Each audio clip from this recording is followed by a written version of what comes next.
നമസ്കാരം. പാലക്കാട് കഥകളി ട്രസ്റ്റ് എല്ലാ വർഷവും എന്തെങ്കിലും ഒരു പുതുമയുള്ള പരിപാടികൾ ഇപ്പം കൊണ്ടുവരാൻ ശ്രമിക്കാറുണ്ട്. കഥകളിയോടൊപ്പം തന്നെ അല്ലെങ്കിൽ കഥകളിയോട് ചേർന്ന് നിൽക്കുന്ന എന്തെങ്കിലും ഒരു പരിപാടി. കഴിഞ്ഞ വർഷം നമ്മൾ ഒരു സംഗീത പരിപാടി അതിവിപുലമായി നമുക്ക് നടത്താൻ സാധിച്ചു. കഥകളി സംഗീതവും സിനിമാ സംഗീതവും കൂടെ പ്രവർത്തനക്കൊണ്ടുള്ള ഒരു ബൃഹത്തായിട്ടുള്ള ഒരു പരിപാടി കഴിഞ്ഞ വർഷം നമ്മൾ അവതരിപ്പിച്ചിട്ടുണ്ട്. ഈ വർഷം അതിലും ഗംഭീരമായി ഒരു മറ്റൊരു തരത്തിലുള്ള ഒരു ആസ്വാദനം നൽകുന്ന ഒരു പരിപാടി ആണ് ഇന്നിവിടെ നമുക്കിവിടെ അരങ്ങേറിയത്. ഇതിൽ കഥകളി ട്രസ്റ്റിന്റെ ഏറ്റവും വലിയ സന്തോഷം എന്ന് പറയുന്നത് ഈ ഒരു കാവ്യം 40 വർഷങ്ങൾക്ക് മുൻപ് രചിക്കപ്പെട്ടിട്ടുള്ളതാണ്. അതിന്നും മലയാളികൾ നെഞ്ചിലേറ്റി നടക്കുന്ന, ഒരു മലയാളി പോലും മറക്കാത്ത, ഇത്രയും കാലമായിട്ട് ജീവനോടെ തന്നെ നിൽക്കുന്ന ഈ ഒരു കാവ്യം രചിച്ച ഇതിന്റെ രചയിതാവ്, ഈ കാവ്യം ആരുടെ തൂലികയിലാണോ പിറന്നത് അദ്ദേഹത്തെ നമുക്ക് ഇവിടെ കിട്ടി എന്നുള്ള കാര്യത്തിലാണ് ഏറ്റവും കഥകളി ട്രസ്റ്റ് സന്തോഷിക്കുന്നത്. പ്രൊഫസർ സാറിനെ വളരെ സ്നേഹത്തോടെ, വളരെ ബഹുമാനത്തോടെ, ആദരവോടെ ഈ വേദിയിലേക്ക് ക്ഷണിക്കുകയാണ്.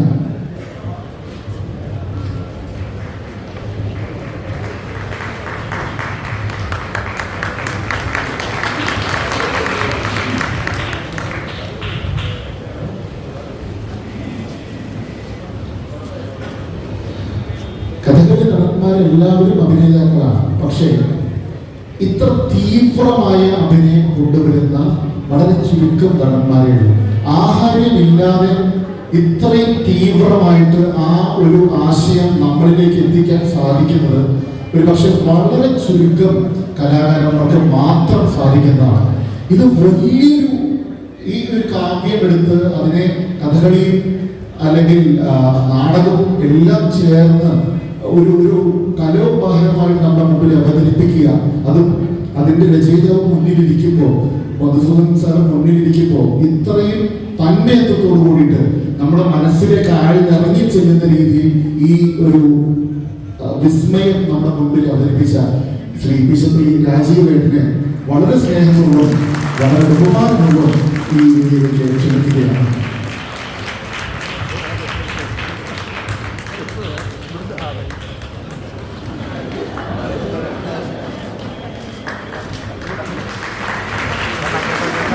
ഇത് ഒരു ഗോൾഡൻ മൊമെന്റ് ആണ് അല്ലെ? വളരെ ചുരുക്കം, അല്ലെങ്കിൽ എനിക്ക് തോന്നുന്നു 40 വർഷം മുൻപ് ഇത് പാലക്കാട് അവതരിപ്പിക്കപ്പെട്ടു എന്ന് പറയുന്നു.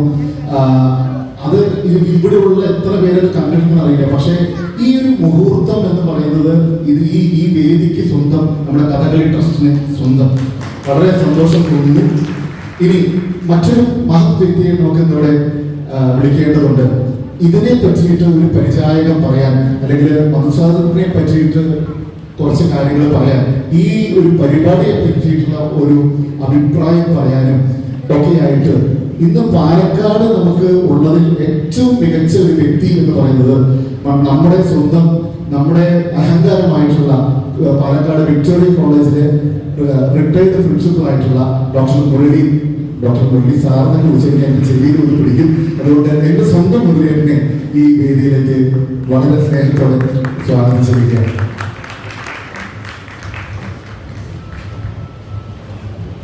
പാലക്കാട് കഥകളി ട്രസ്റ്റ് രൂപം കൊണ്ട് 20 വർഷത്തിനായി.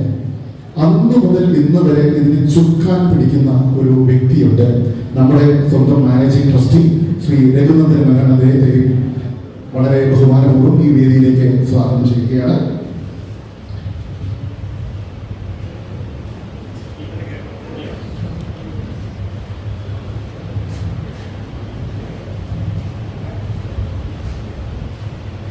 നമ്മുടെ ഇപ്പോൾ പാലക്കാട് കഥകളി ട്രസ്റ്റിന്റെ പ്രസിഡന്റ്, കഴിഞ്ഞ വർഷമാണ് ഈ ഭരണസമിതിയിൽ ചെറിയൊരു മാറ്റം വന്നത്. പുതിയ ആളുകൾ നമ്മുടെ പാലക്കാട് കഥകളി ട്രസ്റ്റ് ഏറ്റെടുത്തു എന്ന് മനസ്സിലാക്കി തരുന്ന, പക്ഷെ അത് വളരെ സുരക്ഷിതമായിട്ടുള്ള കൈകളിലാണെന്ന് വീണ്ടും ഓർമ്മിപ്പിക്കുന്ന ഒരു വ്യക്തി നമ്മുടെ പുതിയ പ്രസിഡന്റ് ശ്രീ ഗിരിയേട്ടനെ വളരെ സ്നേഹപൂർവ്വം വേദിയിലേക്ക് ക്ഷണിക്കുന്നു. പിന്നെ Palakkad Kathakali trust is equal to Sasi മാഷ് എന്ന് ഇവിടെയുള്ള എല്ലാവർക്കും അറിയാം. നമ്മുടെ സെക്രട്ടറി അന്നും ഇന്നും നമ്മുടെ ബഹുമാനപ്പെട്ട സെക്രട്ടറി ശ്രീ ശശി മാഷിനെ വളരെ ആദരവോടുകൂടി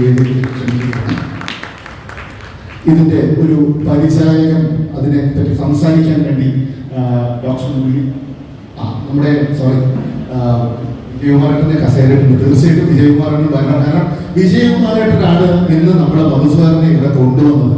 അത് അദ്ദേഹം ഇല്ലായിരുന്നെങ്കിൽ ഒരു പക്ഷേ മധുസാറിനെ നമുക്ക് ഇന്നിവിടെ ആ ഒരു ഭാഗ്യം നമുക്ക് കിട്ടില്ലായിരുന്നു. തീർച്ചയായിട്ടും വിജയകുമാരേട്ടനെ വളരെ ആദരപൂർവ്വം ക്ഷണിക്കുകയാണ്. ഇതിന്റെ ഒരു പരിചായകം പറയാൻ വേണ്ടി ഡോക്ടർ മുരളിയേട്ടനെ ഈ മൈക്ക് ഞാൻ ഹാൻഡ് ചെയ്തു.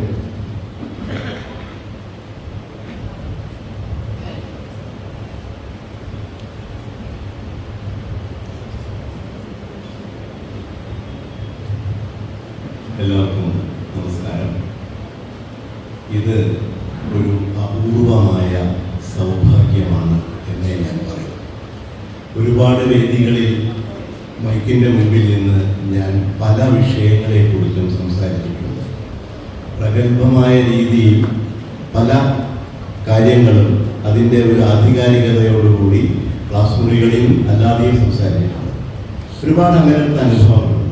പക്ഷേ അതിൽ നിന്നൊക്കെ വ്യത്യസ്തമായി ഇവിടെ രജനീഷ് സൂചിപ്പിച്ചതുപോലെ അത്യന്തം അത്ഭുതകരമായ ഒരു അനുഭവ സാക്ഷ്യത്തിലേക്ക് നമ്മൾ ഓരോരുത്തരും കടന്നു ചെന്നതിൻ്റെ ആസ്വാദനം അങ്ങനെ മനസ്സ് നിറഞ്ഞ് അന്തരീക്ഷം തന്നെ മറന്നുപോയി അടുത്തിരിക്കുന്നവരാരെ എവിടെയാണ് ഇരിക്കുന്നതെന്ന് അറിയാത്ത ഒരു അഭൗമമായ ഒരു മണ്ഡലത്തിലേക്ക് എത്തിച്ചേരാൻ സാധിച്ചു എന്നുള്ളതിൻ്റെ മുഴുവൻ ക്രെഡിറ്റും ഞാൻ സമർപ്പിക്കുന്നത് കഥകളി ട്രസ്റ്റിനാണ്.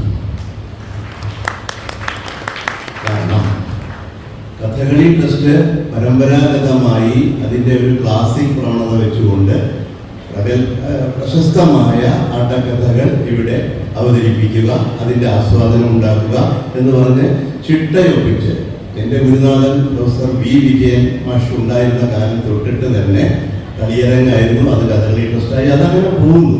അപ്പോൾ അവിടെയൊക്കെ ഒരു കളിയും ആ കളിയുടെ ആസ്വാദനവും ഒക്കെ ആയിട്ട് ചിട്ടയൊപ്പിച്ചു പോകുന്ന ഒരു പരമ്പരാഗത രീതി ഇവിടെ നിലനിന്നിരുന്നുവെങ്കിൽ ചില വ്യതിയാനങ്ങൾ തീർച്ചയായും അതിൻ്റെ ഒരു മാസ്മരിക ശക്തി കൊണ്ടുവരും എന്ന് നമുക്കിന്ന് ബോധ്യമായിരിക്കുകയാണ്. ചിലർ കടന്നു വരുമ്പോൾ ചരിത്രം വഴിമാറും എന്ന് ഒരു പരസ്യവാചകം എവിടെയോ കേട്ട ഓർമ്മ എനിക്ക് ഇപ്പോൾ കടന്നു വരുന്നു. ചിലർ കടന്നു വരുമ്പോൾ ചരിത്രം വഴിമാറും, അത് വെറുതെ ഒരു പരസ്യവാചകമായി ആവിഷ്കരിച്ചതല്ല എന്ന് ഇപ്പോൾ എനിക്ക് തോന്നി. ചിലത് അവരുടെ ആത്മാർത്ഥമായ ആത്മാർപ്പണത്തോടുകൂടി നിർവഹിക്കുമ്പോൾ അത് ഒരു സമ്മോഹനമായ ചരിത്ര മുഹൂർത്തമായി മാറും, സാക്ഷാത്കാരമായി മാറും എന്ന് ഈശപ്പള്ളി രാജീവൻ ഇവിടെ അത് അവതരിപ്പിക്കുകയും കവി അത് കണ്ട് ആസ്വദിച്ച് മനം നിറഞ്ഞിരിക്കുകയും നമ്മൾ സദസ്യരൊന്നടങ്കം അതിനോട് ഐക്യദാർഢ്യം പ്രഖ്യാപിക്കുകയും ചെയ്തു എന്നുള്ളത് കലയുടെ ഏറ്റവും ഉദാത്തമായ സംസ്കൃതിയാണ് എന്ന് ഞാൻ ഉറപ്പിച്ചു പറഞ്ഞാൽ നിങ്ങൾ വിയോജിക്കുകയില്ല എന്നില്ല. ഇവിടെ ഇതിൻ്റെ ഒരു സെക്രട്ടറി എന്ന രീതിയിൽ ശശി മാഷ് വളരെ കാലമായി ഞങ്ങൾക്ക് സൗഹാർദ്ദമുണ്ട്. ശശി മാഷ് എന്നെ വിളിച്ചിട്ട് V Madhusoodanan Nair, professor V Madhusoodanan Nair എന്ന കവിയെ ഇവിടെ ഒന്ന് അവതരിപ്പിക്കണം എന്ന് പറഞ്ഞു.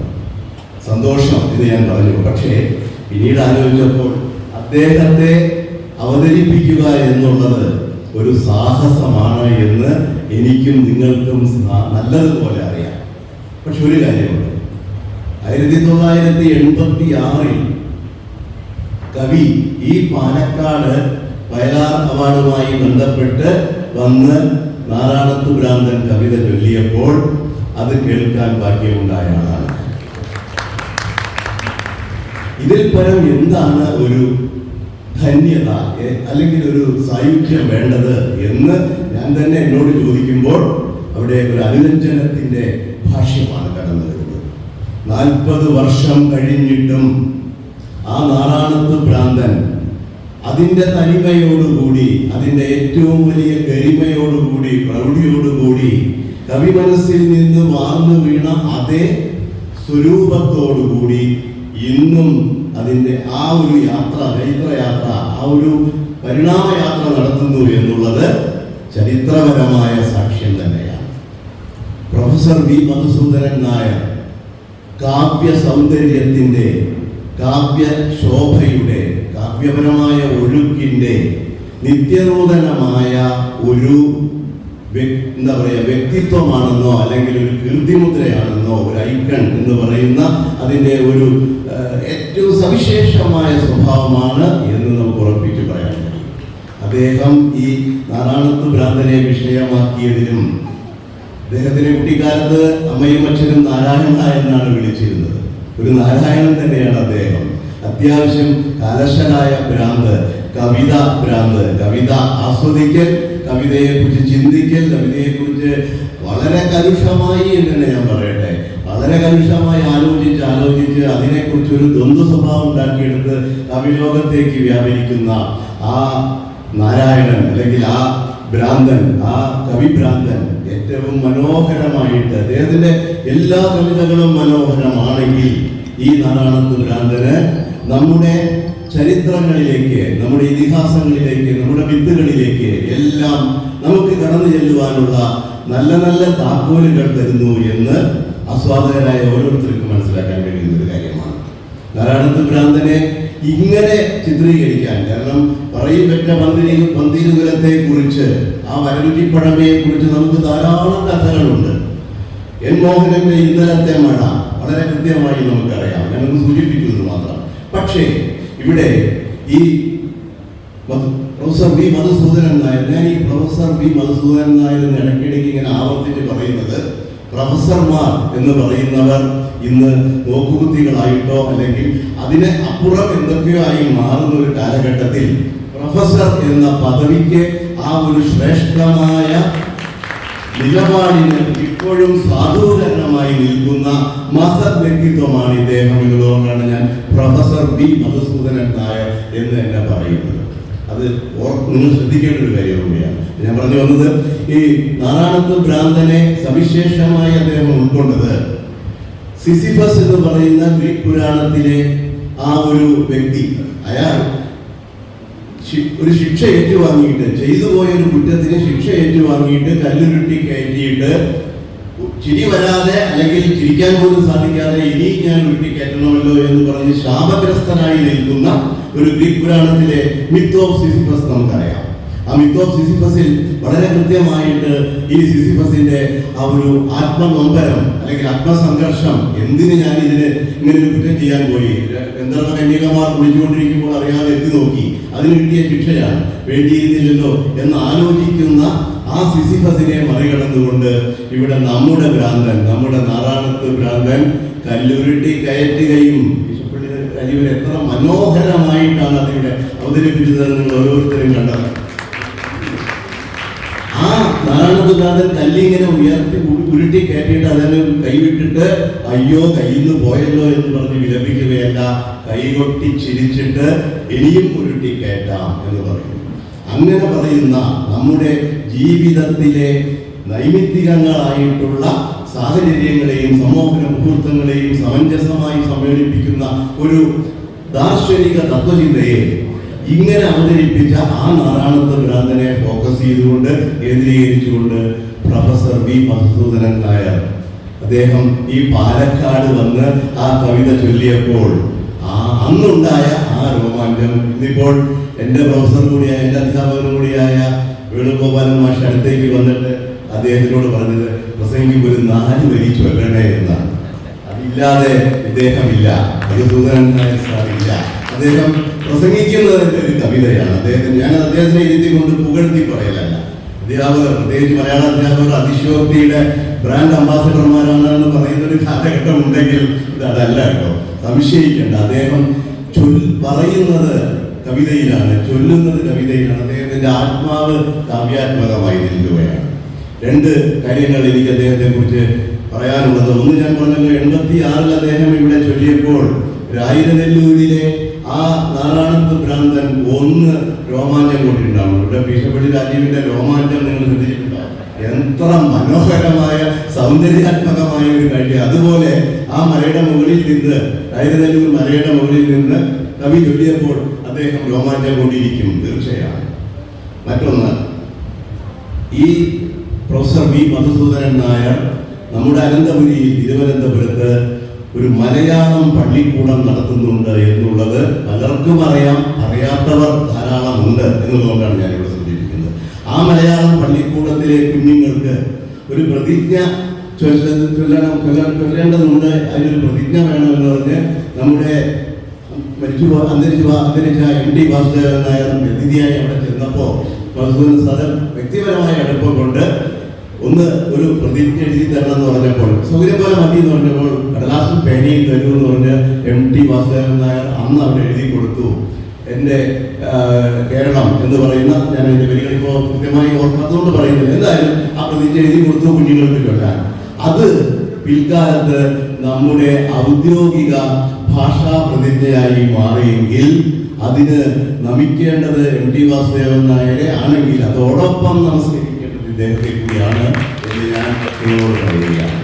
മറ്റൊന്ന്, 2023 ഗുരുവായൂർ ദേവസ്വത്തിന്റെ ഏറ്റവും ഉത്കർഷപൂരിതമായിട്ടുള്ള അല്ലെങ്കിൽ അതിന്റെ ഗരിമ നിലനിർത്തുന്ന ജ്ഞാനപ്പാന പുരസ്കാരം ഇദ്ദേഹത്തിന് നൽകാൻ ദേവസ്വത്തിന്റെ ഭരണസമിതി തീരുമാനിച്ചപ്പോൾ ഇദ്ദേഹം ഭക്തകവിയല്ല എന്ന് പറഞ്ഞ് അന്ന് കോടതി വരെ പോയി ആ ജ്ഞാനപ്പാന പുരസ്കാരം തന്നെ റദ്ദാക്കുന്ന ഒരവസ്ഥ വന്നു. അദ്ദേഹം ചൊടിച്ചില്ല, ക്ഷോഭിച്ചില്ല, ഒന്നും ചെയ്തില്ല. വളരെ നിർമ്മമനായി സാത്വികനായിട്ട് അങ്ങനെയെങ്കിൽ അങ്ങനെ, അതാണല്ലോ അതിന്റെ ഒരു ഉദ്ദേശം, അതിന്റെ ഒരു സ്വാഭാവികമായ പരിണതി എന്ന് പറഞ്ഞത് എനിക്കിപ്പോൾ ഓർമ്മയുണ്ട്. അത് കഴിഞ്ഞ് പാലക്കാട് ഒരു പരിപാടിക്ക് രാവിലെ വന്ന് എന്നോട് സംസാരിച്ചത് ഞാൻ ഓർക്കുന്നു. ഈ 2026 നാരായണത്ത് ഭ്രാന്തൻ കവിത എഴുതി 40 വർഷം പിന്നിടുന്ന ഈ 2026 തന്നെ ജ്ഞാനപ്പാന പുരസ്കാരം ഇപ്രാവശ്യത്തെ പൂന്താനം ദിനത്തിൽ അദ്ദേഹത്തിന് തന്നെ കിട്ടിയത് ഏറ്റവും വലിയ ഒരു വഴിത്തിരിവാണെന്നോ നിമിത്തമോ വിയോഗമോ ആണെന്ന് നമുക്ക് ഉറപ്പിച്ച് പറയാൻ കഴിയും. കവി അത് യാതൊരു ശാഠ്യവുമില്ലാതെ നിരുപാധികമായ കാവ്യ മനസ്സോടുകൂടി അതിന്റെ കൈവല്യത്തോടുകൂടി സംശുദ്ധിയോടുകൂടി ഏറ്റുവാങ്ങിച്ചു എന്നുള്ളത് നമുക്കൊക്കെയുള്ള ഒരു അഭിമാനമാണ് എന്ന് ഞാൻ പറയുന്നു. ഇനി മറ്റൊരു കാര്യം സൂചിപ്പിക്കാനുള്ളത്, ഇദ്ദേഹം ജീവിതത്തിൽ ഏതെങ്കിലും ഒരു പ്രത്യേക പ്രകരണത്തെ സ്നേഹിച്ചിട്ടുണ്ടെങ്കിൽ അത് അദ്ദേഹത്തിൽ നിന്ന് തന്നെ ഞാൻ കേട്ടറിഞ്ഞ ഒരു സ്വാംശീകരിച്ച അവസ്ഥാന്തരമാണ്.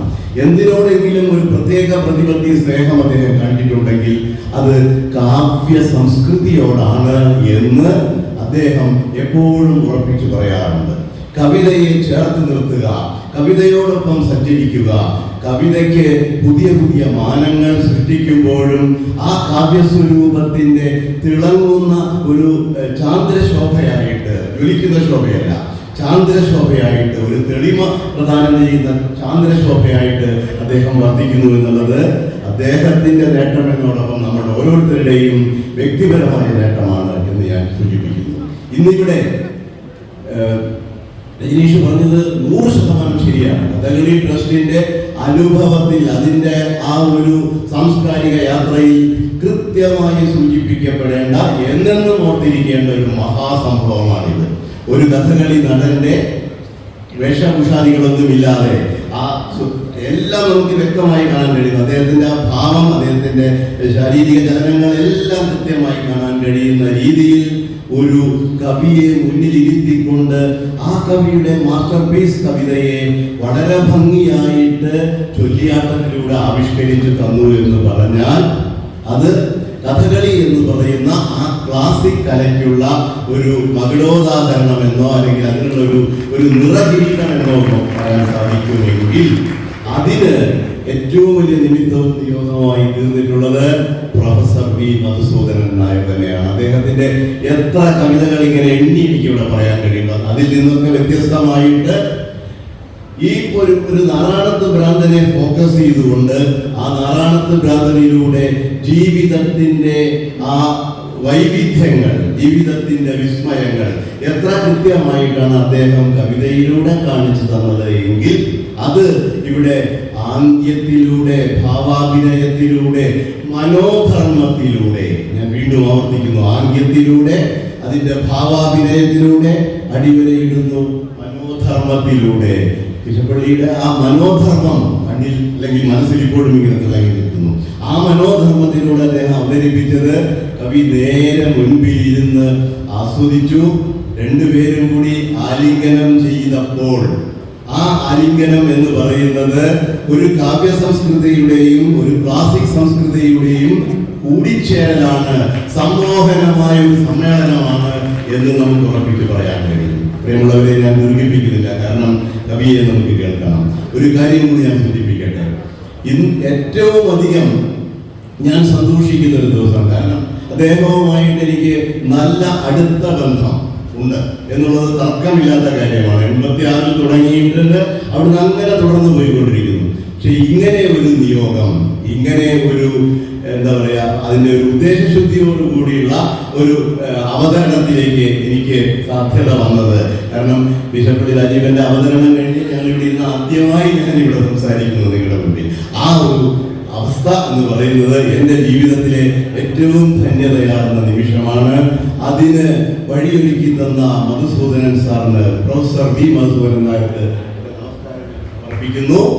ഇതിന് കാരണക്കാരനായ രാജീവ്, ബിഷപ്പ് രാജീവ് എന്ന് പറഞ്ഞാൽ, ഞാൻ എൻ്റെ ഒരു സുഹൃത്തിന് ഈ ഒരു സംഭവം ഏറ്റെടുത്തപ്പോൾ ഗുരുവായൂർ ഉത്സവത്തോട് ബന്ധപ്പെട്ട് കർണാടകത്തിലെ കുന്തിയുടെ ആ അവതരണത്തിന്റെ വിശേഷം ഈ കാണാൻ സാധിക്കാത്തതാണ്. പക്ഷേ ആ വിജേഷൻ എന്നോട് പറഞ്ഞത്, അയ്യോ അതൊന്ന് കാണേണ്ടതായിരുന്നു മാഷേ, എന്തായിരുന്നു കുന്തി, അങ്ങനെ എന്തായിരുന്നു ഓരോ കഥാപാത്രം എന്നും പറയാൻ കഴിയും. ബിഷപ്പള്ളിയെ കുറിച്ച് കൂടുതൽ കൂടുതൽ പറയും തോറും അത് അദ്ദേഹത്തിനുള്ള വലിയ ഒരു ബഹുമതിയായി മാറുകയാണ്. അപ്പോൾ രണ്ട് സംസ്കാരങ്ങളാണ്, രണ്ട് വ്യക്തികളല്ല.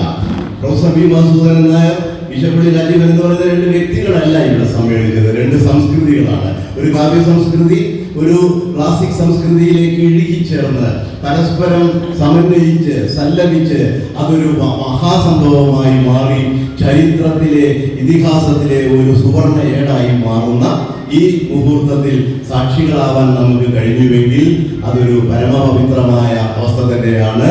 എല്ലാവരും ഒന്നെന്ന ശാന്തി പാഠം കവിയുടെ വരികളാണ്. എല്ലാവരും ഒന്നെന്ന ശാന്തി പാഠം നമ്മൾ ഉരുവിട്ടുകൊണ്ടേ ഇരിക്കുക. ആ ശാന്തി പാഠത്തിൽ നിന്ന് എല്ലാവരും ഒന്നാണെന്ന ആ ഒരു വലിയ ഉദാത്തമായ ദർശനത്തിലേക്ക് നമുക്ക് ചെന്നെത്താം. ഇവർക്ക് രണ്ടുപേർക്കും, അല്ലെങ്കിൽ നമുക്ക് എല്ലാവർക്കും ലോകാ സമസ്ത സുഖിനോ ഭവന്തു എന്നാണല്ലോ ഈശാവാസ്യമിതം സർവം എന്ന് ആ കഥാപാത്രമായി മാറിയിട്ട് രാജീവനോട് സൂചിപ്പിച്ചത് അക്ഷരാർത്ഥത്തിൽ ശരിയാണ്. അപ്പോൾ ലോകാ സമസ്ത സുഖിനോ ഭവന്തു എന്ന് പറയുന്നതിന്റെ ഒരു മുന്നോടിയായിട്ടോ അതിന്റെ ഒരു അനുഗമന സ്വഭാവമായിട്ടോ എല്ലാവർക്കും നന്മ ഭവിക്കുന്നതിന്റെ ഭാഗമായിട്ട് നമ്മൾ എല്ലാവരും ഒന്നാണ്, ഒരേ മനസ്സുള്ളവരാണ്. ആ ഒരു ശാന്തി പാഠത്തിലേക്ക് നമുക്ക് കടന്നു ചെല്ലാനും അവിടെ അഭിരമിക്കുവാനും അതിലൂടെ സഞ്ചരിച്ച് വലിയ വലിയ കൈവല്യങ്ങളിലേക്ക് ചെന്നെത്താനും സാധിക്കട്ടെ എന്ന് പ്രാർത്ഥിച്ചുകൊണ്ട് ആ പ്രാർത്ഥന നിങ്ങളിലേക്ക് സന്നിവേശിപ്പിച്ചുകൊണ്ട് ഞാൻ എൻ്റെ വാക്കുകൾ നിർത്തുന്നു. നന്ദി, നമസ്കാരം.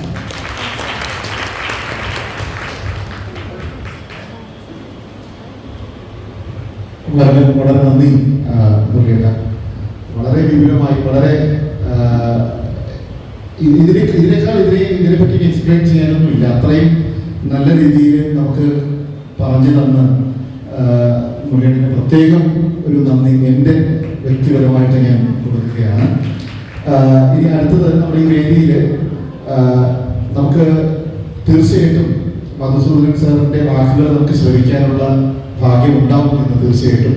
അതിന് മുൻപ് പാലക്കാട് കഥകളി ട്രസ്റ്റ് ഈ മഹത് വ്യക്തികളെ ഒന്ന് ആദരിക്കാൻ വേണ്ടിയിട്ട് പുറപ്പെടുകയാണ്. അപ്പം നമ്മുടെ പ്രൊഫസർ മധുസൂദനൻ നായർ സാറിനെ ആദരിക്കുവാൻ വേണ്ടി പാലക്കാട് കഥകളി ട്രസ്റ്റ് അദ്ദേഹത്തെ ആദരിക്കുമ്പോൾ ഞങ്ങൾ വിശ്വസിക്കുന്നത്, അല്ലെങ്കിൽ പാലക്കാട് കഥകളി ട്രസ്റ്റ് വിശ്വസിക്കുന്നത് ഞങ്ങൾ ആദരിക്കപ്പെടുകയാണെന്നാണ്. കാരണം അത്രയും മഹത്തായിട്ടുള്ള ഒരു വ്യക്തിയെ ആദരിക്കുമ്പോൾ തീർച്ചയായിട്ടും നമുക്കാണ് അതിൻ്റെ വലിയൊരു ബഹുമതിയായിട്ട് ഞങ്ങളത് കാണുന്നത്. അപ്പോൾ അദ്ദേഹത്തെ വളരെ വിനയപൂർവ്വം ആദരിക്കുന്നതിന് വേണ്ടി മാനേജിംഗ് ട്രസ്റ്റി രഘുനന്ദനൻ സാറിനെ ക്ഷണിക്കുകയാണ്. ആദരവ് സ്വീകരിക്കുന്നതിനായി മധുസൂദനൻ സാറിനെ ക്ഷണിക്കുകയാണ്.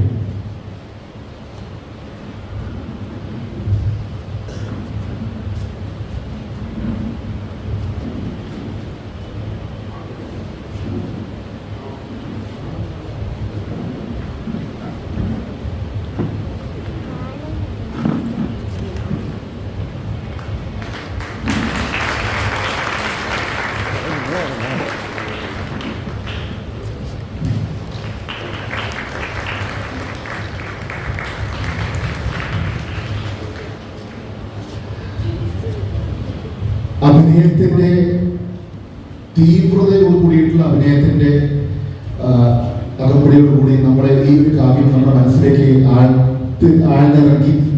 ഇറക്കി തന്ന പീശപ്പള്ളി രാജീവേട്ടനെ വളരെ ആദരപൂർവ്വം ആദരിക്കുന്നതിന് വേണ്ടി നമ്മുടെ പാലക്കാട് കഥകളി ട്രസ്റ്റിന്റെ ബഹുമാനപ്പെട്ട പ്രസിഡന്റ് ഗിരിയേട്ടനെ വളരെ സ്നേഹപൂർവ്വം ക്ഷണിക്കുന്നു.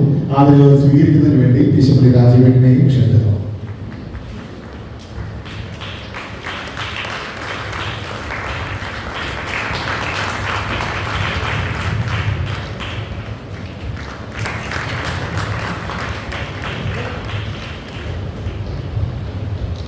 പീശപ്പള്ളി രാജീവേട്ടൻ ഇന്നിവിടെ ഇത്രയും നല്ല രീതിയിൽ നമുക്ക് ഒരു വിസ്മയം തീർക്കാൻ സാധിച്ചിട്ടുണ്ടെങ്കിൽ തീർച്ചയായിട്ടും അതിന് പിന്നിൽ പ്രവർത്തിച്ചവരെയും നമുക്ക് വിസ്മരിക്കാൻ സാധിക്കില്ല.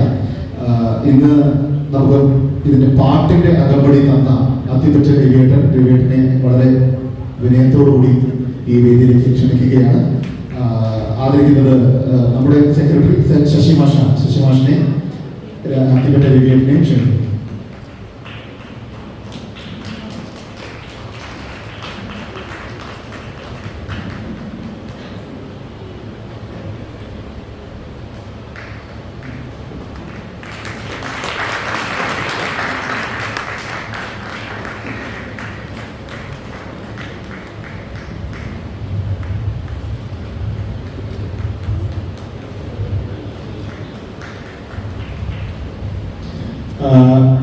അത്തിപ്പറ്റ രവിയേട്ടന്റെ കൂടെ നമുക്കിത് കണ്ടത് ഒരു യുവ കലാകാരനാണ്. അതിപ്രഗത്ഭനായി വളർന്നു വരുന്ന രവിയേട്ടന്റെ പുത്രൻ ജിഷ്ണു രവിയേട്ടന്റെ അതേ പാത പിന്തുടർന്ന് വളരെ മനോഹരമായിട്ടൊരു കഥകളി വേദികൾ കീഴടക്കിക്കൊണ്ടിരിക്കുന്ന ഒരു യുവ കലാകാരനാണ്. അദ്ദേഹത്തെ വളരെ സ്നേഹപൂർവ്വം ഒരു ആദരവ് ഏറ്റുവാങ്ങുന്നതിന് വേണ്ടി ക്ഷണിക്കുകയാണ്. ആദരിക്കുവാനായി നമ്മുടെ മുൻ പ്രസിഡന്റ് സോമശേഖരൻ സാറിനെയും ക്ഷണിക്കുന്നു.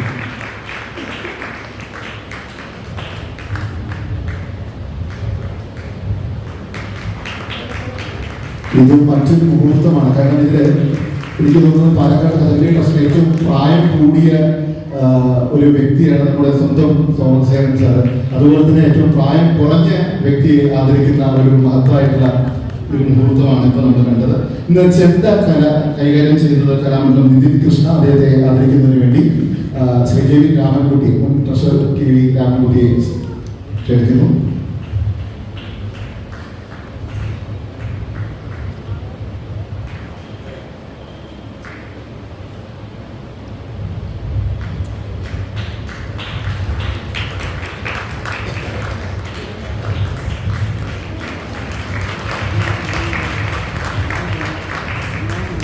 ഇന്ന് മദ്ദളം കൈകാര്യം ചെയ്യുന്നത് ശ്രീ കലാമണ്ഡലം ശ്രീജിത്താണ്.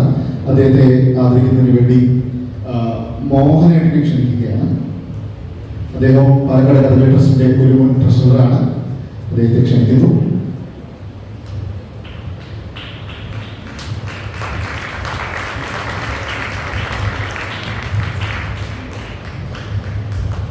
ഇന്ന് നമ്മുടെ ക്ഷണം സ്വീകരിച്ച് എത്തി നമ്മളോട് കുറച്ച് കാര്യങ്ങൾ സംബന്ധിച്ച, അതും വളരെ ക്രിയാത്മകമായി വളരെ തന്മയത്വത്തോടു കൂടി നമ്മളെ ഈ കാര്യങ്ങൾ പറഞ്ഞ് നമ്മളെ ധരിപ്പിച്ച നമ്മുടെ ഡോക്ടർ മുരളിയേട്ടനെ വളരെ സ്നേഹപൂർവ്വം ബഹുമാനപൂർവ്വം ആദരിക്കുന്നതിന് വേണ്ടി വിജയകുമാരേട്ടനെ ക്ഷണിക്കുകയാണ്.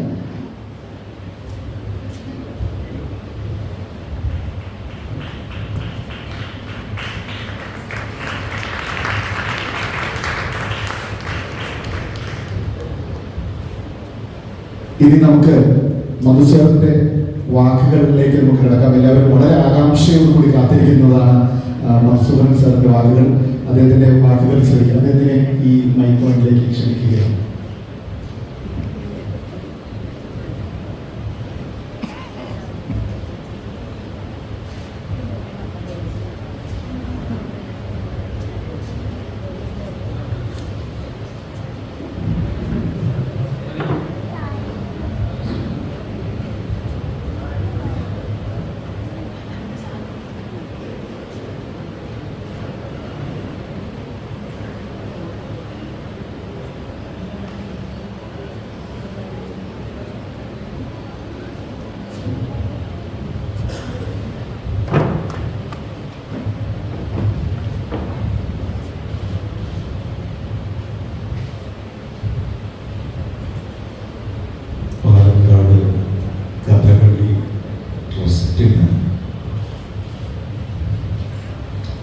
ട്രസ്റ്റ് രൂപീകരിക്കാനുള്ള ചിന്തയുടെ അങ്കുരം പാകിയ മനസ്സിലുണ്ട്.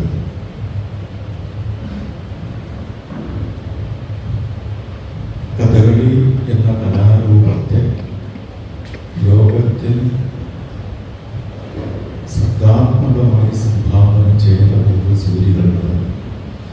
എല്ലാവർക്കും ആദ്യം എൻ്റെ വിനീതമായ നമസ്കാരം. ആ കഥകളി ട്രസ്റ്റിൻ്റെ മാനേജിംഗ് ട്രസ്റ്റി ഉൾപ്പെടെ മറ്റംഗങ്ങൾ ഉൾപ്പെടെ ഇപ്പോൾ മുന്നിലിരിക്കുന്ന സദസ്സിലിരിക്കുന്ന എല്ലാ മഹാമനസ്സുകൾക്കും ഗുരുജനങ്ങൾക്കും വിനീതമായ പ്രണാമം. ഈ സദസ്സിൽ ഇരിക്കുന്ന മഹാ കലാകാരന്മാർ, പ്രതിഭകൾ, ഗുരുജനങ്ങൾ, എല്ലാവർക്കും നമസ്കാരം.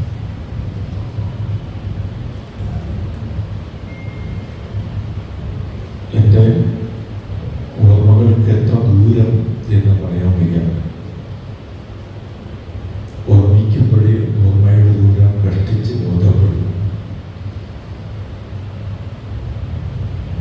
ഇന്ന് ഈ ട്രസ്റ്റിൻ്റെ ഈ സൗമനസ്യവും സാമനസ്യവും അത് രണ്ടും എനിക്ക് അനുഭവിച്ച് സ്വയം അറിയാൻ ഒരവസരം തന്നതിന് മുഖ്യ കാരണക്കാരൻ പ്രത്യക്ഷമായി എനിക്ക് എൻ്റെ ഏറ്റവും പ്രിയപ്പെട്ട സഹോദരൻ വിജയകുമാറാണ്. ട്രസ്റ്റിലെ ബാക്കി പലരെയും എനിക്കറിയാം. എന്നാലും വിജയകുമാറിൻ്റെ നിരന്തരമായ പ്രേരണ ആണ് അത്രമേൽ സാഹോദര്യം അദ്ദേഹവുമായിട്ടും അദ്ദേഹത്തിൻ്റെ സഹധർമ്മിണിയായിട്ടും എൻ്റെ കുടുംബത്തിന് ഉണ്ട്. അതുകൊണ്ട് ഇപ്പോൾ ശാരീരികമായി അവശതയുള്ള എൻ്റെ സഹധർമ്മിണിയെ വീട്ടിൽ തനിച്ചാക്കിയിട്ടാണ് ഞാൻ ഇങ്ങോട്ട് വന്നത്. അത്രമേൽ ഈ ബന്ധത്തിൻ്റെ പിന്നിലുള്ള സാഹിതീയ താല്പര്യത്തിന്, കലാ താല്പര്യത്തിന്, സാംസ്കാരിക ദർശനത്തിന് ശക്തിയുണ്ട്.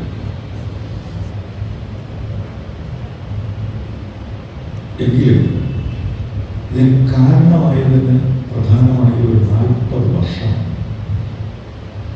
ആ 40 വർഷത്തിന് മുമ്പുള്ള അവസ്ഥ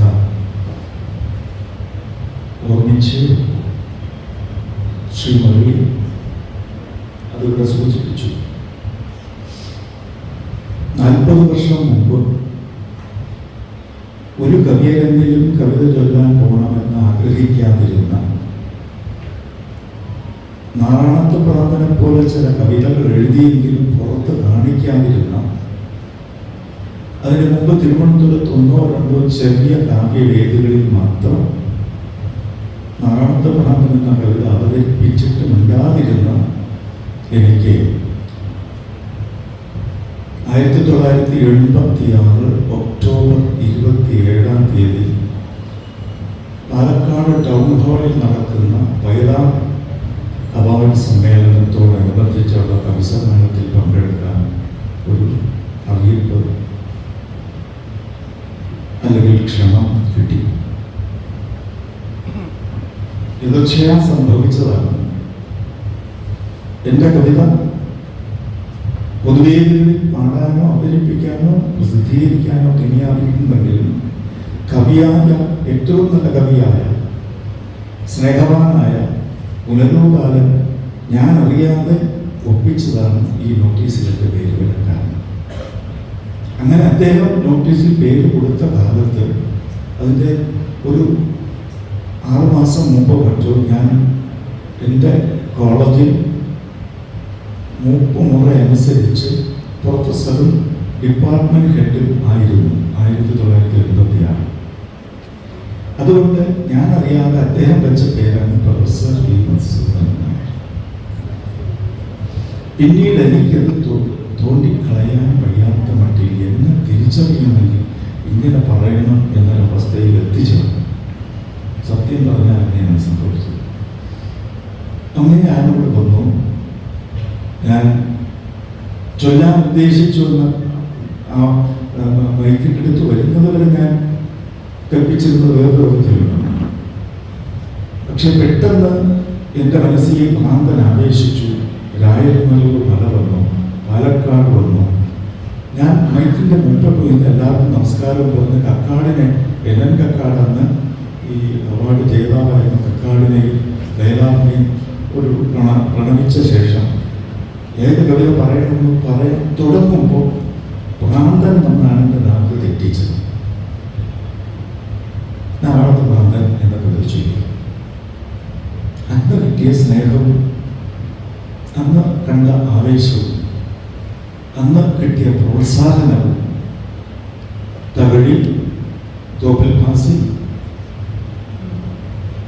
എച്ചുമേന, കുഞ്ഞിൻ്റെ മാഷ തുടങ്ങി എല്ലാവരും ഒപ്പം വൈ കൊപ്പ് സാറ്, അക്കിത്ത എല്ലാവരും നടത്തുന്ന വേദിയായിരുന്നു. ഞാൻ ഏറ്റവും കൂടുതൽ അഭിഭൂതനായി പോയത് പാലക്കാട് എന്നെ പൂ കൊണ്ട് മൂടി എന്നത്. പാലക്കാട് അക്ഷരം പൂക്കുന്ന നാടാണ് കൂടുതലായി എന്നെനിക്ക് ഹൃദയത്തിൽ കൊണ്ട് മനസ്സിലായി. ഈ ആവേശം എൻ്റെ നാടും അക്ഷരത്തിൻ്റെ നാടാണെങ്കിലും ഞാൻ അതിൽ അഭിമാനിക്കുന്നു എങ്കിലും പാലക്കാട് പോലെ അത്രയും നിലാവ് പോലെ കവിതയെ കൊണ്ട് നടക്കുന്ന മനസ്സുകളെ അധികം കാണാൻ പറ്റിയിട്ടില്ല. പിന്നീട് നിരന്തരം ഞാനിവിടെ വന്നു.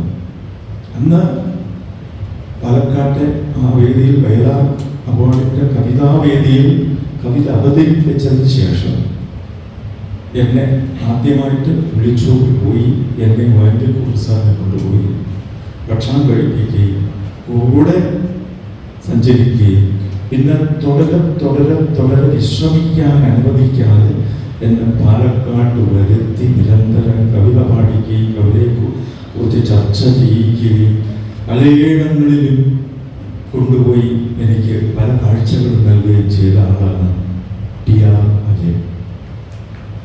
അദ്ദേഹം ശരിക്കും ഏറ്റവും നല്ലൊരു ജ്യേഷ്ഠനെ പോലെ ഏറ്റവും നല്ല ഒരു വത്സലമായി തന്നെ താല്പര്യപൂർവ്വം എന്നെ അങ്ങേയറ്റം സ്നേഹപൂർവ്വം കൊണ്ടിടും. ഞാനതാണ് ഇപ്പോൾ ഓർമ്മിക്കുന്നത്. അദ്ദേഹം ഇല്ലായിരുന്നെങ്കിൽ അത്രയും തുടരെ ഞാൻ പാലക്കാട്ട് വരുമായിരുന്നില്ല. പാലക്കാട്ട് ഒരുപാട് പ്രാവശ്യം വന്നതുകൊണ്ട് ഏത് മണ്ണിലാണ് കവിത പൊടിക്കുന്നത് എന്ന് എനിക്ക് മനസ്സിലായി. കവിത തനിച്ച് മുളക്കിയതല്ല, കവിത എല്ലാം കൂടെ എടുത്തുകൊണ്ട് മുളക്കിയാണ്.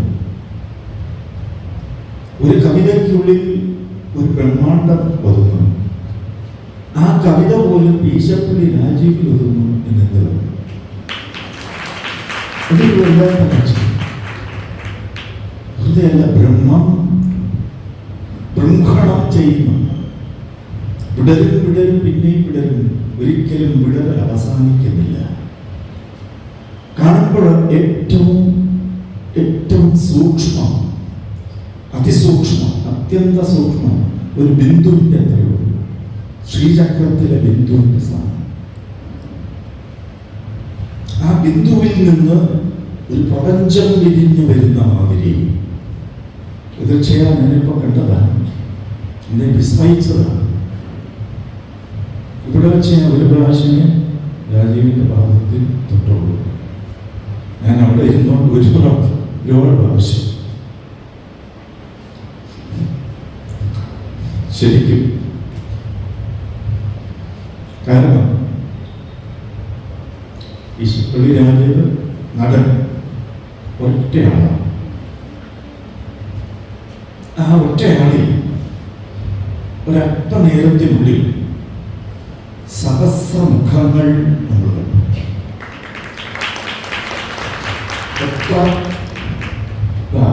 12 മക്കൾ. ആ 12 മക്കൾക്കും കാരണഭൂതനായ വരരുചി പിതാവ് പ്രപഞ്ചനാഥൻ അല്ലെങ്കിൽ ആദിത്യൻ, അമ്മ എന്ന പറയിൽ അല്ലെങ്കിൽ അമ്മ എന്ന ഭൂമി. ആലോചിച്ചോക്കണം, ആദിത്യനും ഭൂമിയും, അതാണ് വരരുചി പറയും. നമ്മൾ നിറം വെച്ച് വെള്ളി വയ്ക്കുമ്പോഴും ഏത് നിറത്തിന്റെ ഉള്ളിലും ഒരു സത്യം ഒതുങ്ങിയിരിക്കുന്നു. പുറമേ കാണുന്ന നിറങ്ങൾ മാത്രമല്ല ശരിയായ കാഴ്ച. ഹിരണ്യേന പത്രേന സത്യസ്യാഭിഹിതമുഖം.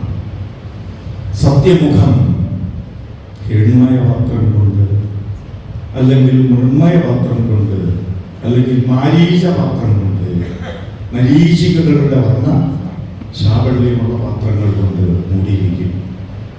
അതിൻ്റെ ഉള്ളിൽ സത്യമുണ്ടാകും.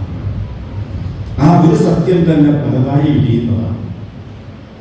ഏകത്തിൽ നിന്ന് അനേകങ്ങൾ ഉണ്ടായി എന്ന് വരുന്ന ഒരു തത്വവും, ഒരൊറ്റ അഭിനേതാവിൽ നിന്ന് അനേക കാലങ്ങൾ, അനേക സ്ഥലങ്ങൾ, അനേകം ഭാവങ്ങൾ, അനേകം പ്രതികരണങ്ങൾ, അനേകം സംഭവങ്ങൾ, അനേകം ചരിത്ര സംഭവങ്ങൾ, അനേകം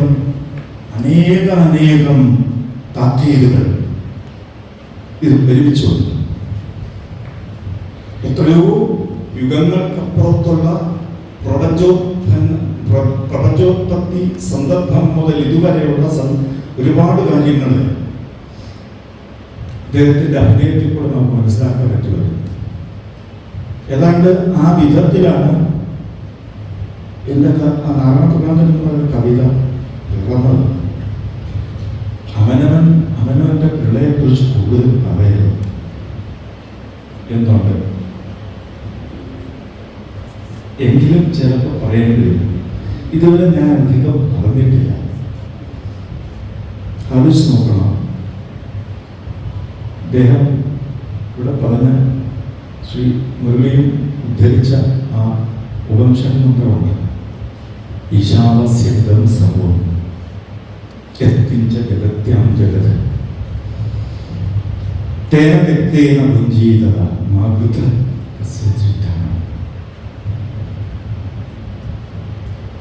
പ്രപഞ്ചത്തിൽ ഏറ്റവും മഹത്തായ ഒരു സന്മാർഗ പാഠവും പ്രപഞ്ച പരിണാമ പാഠവും പ്രപഞ്ചത്തിന്റെ അവസ്ഥയുടെ പാഠവും ഒക്കെയാണ്. നീതിപാഠമാണ്, സത്യവുമാണ്. ഏറ്റവും പുതിയ ഫിസിക്സ് അത് അംഗീകരിക്കുന്നു. എല്ലാം ഇത് തന്നെ. എല്ലാവരും ഒന്ന് ഒരു ശാന്തി പാഠം. ആ ഇതുണ്ടാക്കുന്നത് ആദിയിലെ ഒന്നിൽ നിന്നാണ്. എന്റെ താരസ്വരത്തിൻ പരാഗങ്ങൾ അണുരൂപമാ നടയിരിക്കും എന്ന വരി ശ്രീ അത്തിപ്പറ്റ ഇങ്ങനെ പാടുമ്പോൾ ശ്രീ രാജീവിന്റെ മുഖം കാണും. അപ്പോഴാണ് ശരിക്കും താരസ്വരം എന്താണ് എന്ന് അദ്ദേഹം സ്വയം വചിക്കുന്നതായിട്ട് മുഖം പറഞ്ഞു, കണ്ണുകൾ പറഞ്ഞു. കാരണം അപാരമായ ഒത്തിരി എത്ര ഭാവങ്ങൾ ഈ പ്രപഞ്ചത്തിലുണ്ട്. എല്ലാം ഒരു ശൂന്യതയിൽ നിന്ന് വന്നതല്ലേ. ഒരു ശൂന്യതയിൽ നിന്നുണ്ടായ ഈ ഭാവങ്ങൾ മുഴുവൻ അല്പനേരത്തിനകത്ത് ഈ മനസ്സിനകത്ത് ഇങ്ങനെ വരണമെങ്കിൽ തീർച്ചയായിട്ടും അത് അപാരമായ ഒരു കയ്യടക്കമാണ്. സർഗകർമ്മമാണ്, സർഗമാണ്, സൃഷ്ടിയാണ്. ഓരോ അഭിനയത്തിൽ അദ്ദേഹം അത് പുതുക്കിക്കൊണ്ടിരിക്കുന്നു. അതിനെ പ്രത്യേകം നമസ്കരിക്കാൻ പറ്റില്ല. എനിക്ക് അതിന് കഴിവില്ലായിരിക്കും. ഞാനിത് എഴുതുമ്പോൾ പലരും എന്നോട് ചോദിച്ചു എങ്ങനെ എഴുതി. അങ്ങനെ എനിക്ക് അതിലൂടെ ആറാമത്തെ പ്രാന്തനെ അറിയോ. ആ പ്രാന്തനാണ് എഴുതിച്ചത്. ശരിക്കും എങ്ങനെ എഴുതും എനിക്ക് അറിഞ്ഞൂടായിരുന്നു. അത് വേറൊരു സംഗതിയാണ്. ഇതിൻ്റെ ജനസിസ് എന്ന് പറയുന്നത്, ഉത്പത്തി കഥ, അത് വേറെയാണ്. അതിലേക്ക് കിടക്കുന്നില്ല. പക്ഷേ എഴുതാൻ തുടങ്ങുമ്പോൾ തന്നെ കോയ്മയുടെ കോലങ്ങൾ എരിയുന്ന ജീവിത ചുടലയ്ക്ക് വന്നിരിക്കുമ്പോൾ കോവിലുകളെല്ലാം ഒതുങ്ങുന്ന കോവിലിൽ കഴകത്തിനെത്തി നിൽക്കുമ്പോൾ അവരിൽ എന്നെ ഏറ്റവും കൂടുതൽ ബാധിച്ചില്ല. എൻ്റെ ക്ലൈമകളെല്ലാം വിങ്ങിപ്പോകും. ഞാൻ കെട്ടുന്ന കോയില്ലങ്ങൾ എല്ലാം പോകും. ഒരേ ഒരു കോവിലേ നിൽക്കൂ, പ്രപഞ്ചം എന്ന മഹാക്ഷേത്രം. ആ പ്രപഞ്ചം എന്ന മഹാക്ഷേത്രത്തിനകത്ത് തന്നെ വയ്ക്കപ്പെട്ട കൊച്ചു കൊച്ചു കൊച്ചു കൊച്ചു കല്ലുകളും ഒക്കെയാണ് നമ്മൾ എല്ലാവരും. അത് ആദ്യമേ അറിയുമാറാണ് എന്നെനിക്ക് തോന്നി. അങ്ങനെയാണ് ഇവിടെ എന്തോ പണ്ട് അദ്വൈതി പ്രകൃതിതൻ പ്രസിദ്ധി പടിവാർന്നൊരെന്നെ അമ്മ ഒന്നിച്ച് എന്ന വരി എഴുതുന്നത്. അപ്പോഴെന്നെ പ്രവർത്തിച്ചത് വാസ്തവത്തിൽ ഋതം ച സത്യം ച അഭിദ്ധ തപസ്സോ അധ്യായത എന്ന് പറയുന്ന ഋഗ്വേദത്തിലെ മന്ത്രം ഒരു വല്ലാത്ത മന്ത്രമാണ്.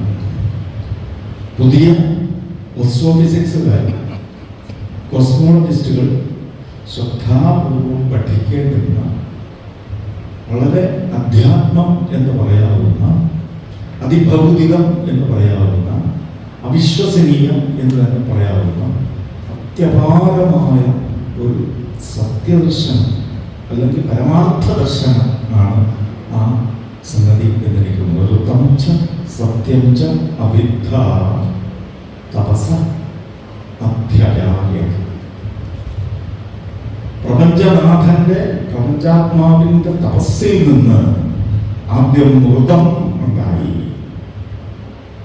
ഋതം അമൃതം, അമൃതം അസത്യം, ഋതം സത്യം എന്ന് നമ്മൾ പറയും.